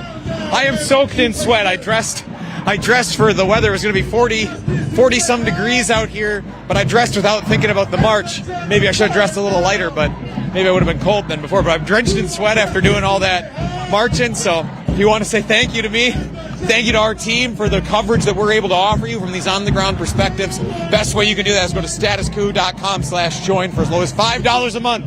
Sustain our on-the-ground reporting efforts that we do across this country, putting the corporate media to shame for the way that they are not on the ground in as many places or for as sustained a period as we are. Thank you to everybody who has been subscribed. Thank you to everybody who gave super chats. If you can't support us financially, please get subscribed to us on YouTube and on Instagram, on TikTok, across all of our social media, on Twitter, on Blue Sky. That's how we get the word out to everybody, all of our coverage, and you can just follow along with us. That also helps us in its own way. So thank you if you're subscribed. If you're not, hit the subscribe button and hit the bell notification so you're notified for every time we go live on the streets like this. Whew. With that, on behalf of myself, everybody at Status Coup, all of our partners, all of our independent media partners, thank you. Stay safe. Good night. Oh, and before I leave, a little after credits Easter egg here. Forgot to mention, we're going on the road here at Status Coup. I am going to be doing an on-the-road reporting trip. It keeps getting moved back as things keep cropping up that we need to do first. But I am going on the road here through the Midwest, as we're calling it the War at Home, the War on Us tour, and the sort of showcasing the war at home here in the U.S., how that war in Iran is hitting people here. We're going to start in the Midwest, and then wherever it takes us, it takes us. But if you have any ideas for what I should be covering on that reporting trip, please send them to info@statuscoup.com. Again, that is info@statuscoup.com. I want your story pitches. I've gotten quite a few in from folks already, and I'm beginning to piece together that reporting trip across the country. So, but if you have more, I'm always looking to hear more. Please email those to us at info@statuscoup.com and get subscribed so you can see that on-the-ground reporting trip that we do to show how a war in the Middle East, another illegal forever war in this country, is hitting people here at home. All right, again, on behalf of everybody here at Status Coup, thank you so much. Stay safe and good night.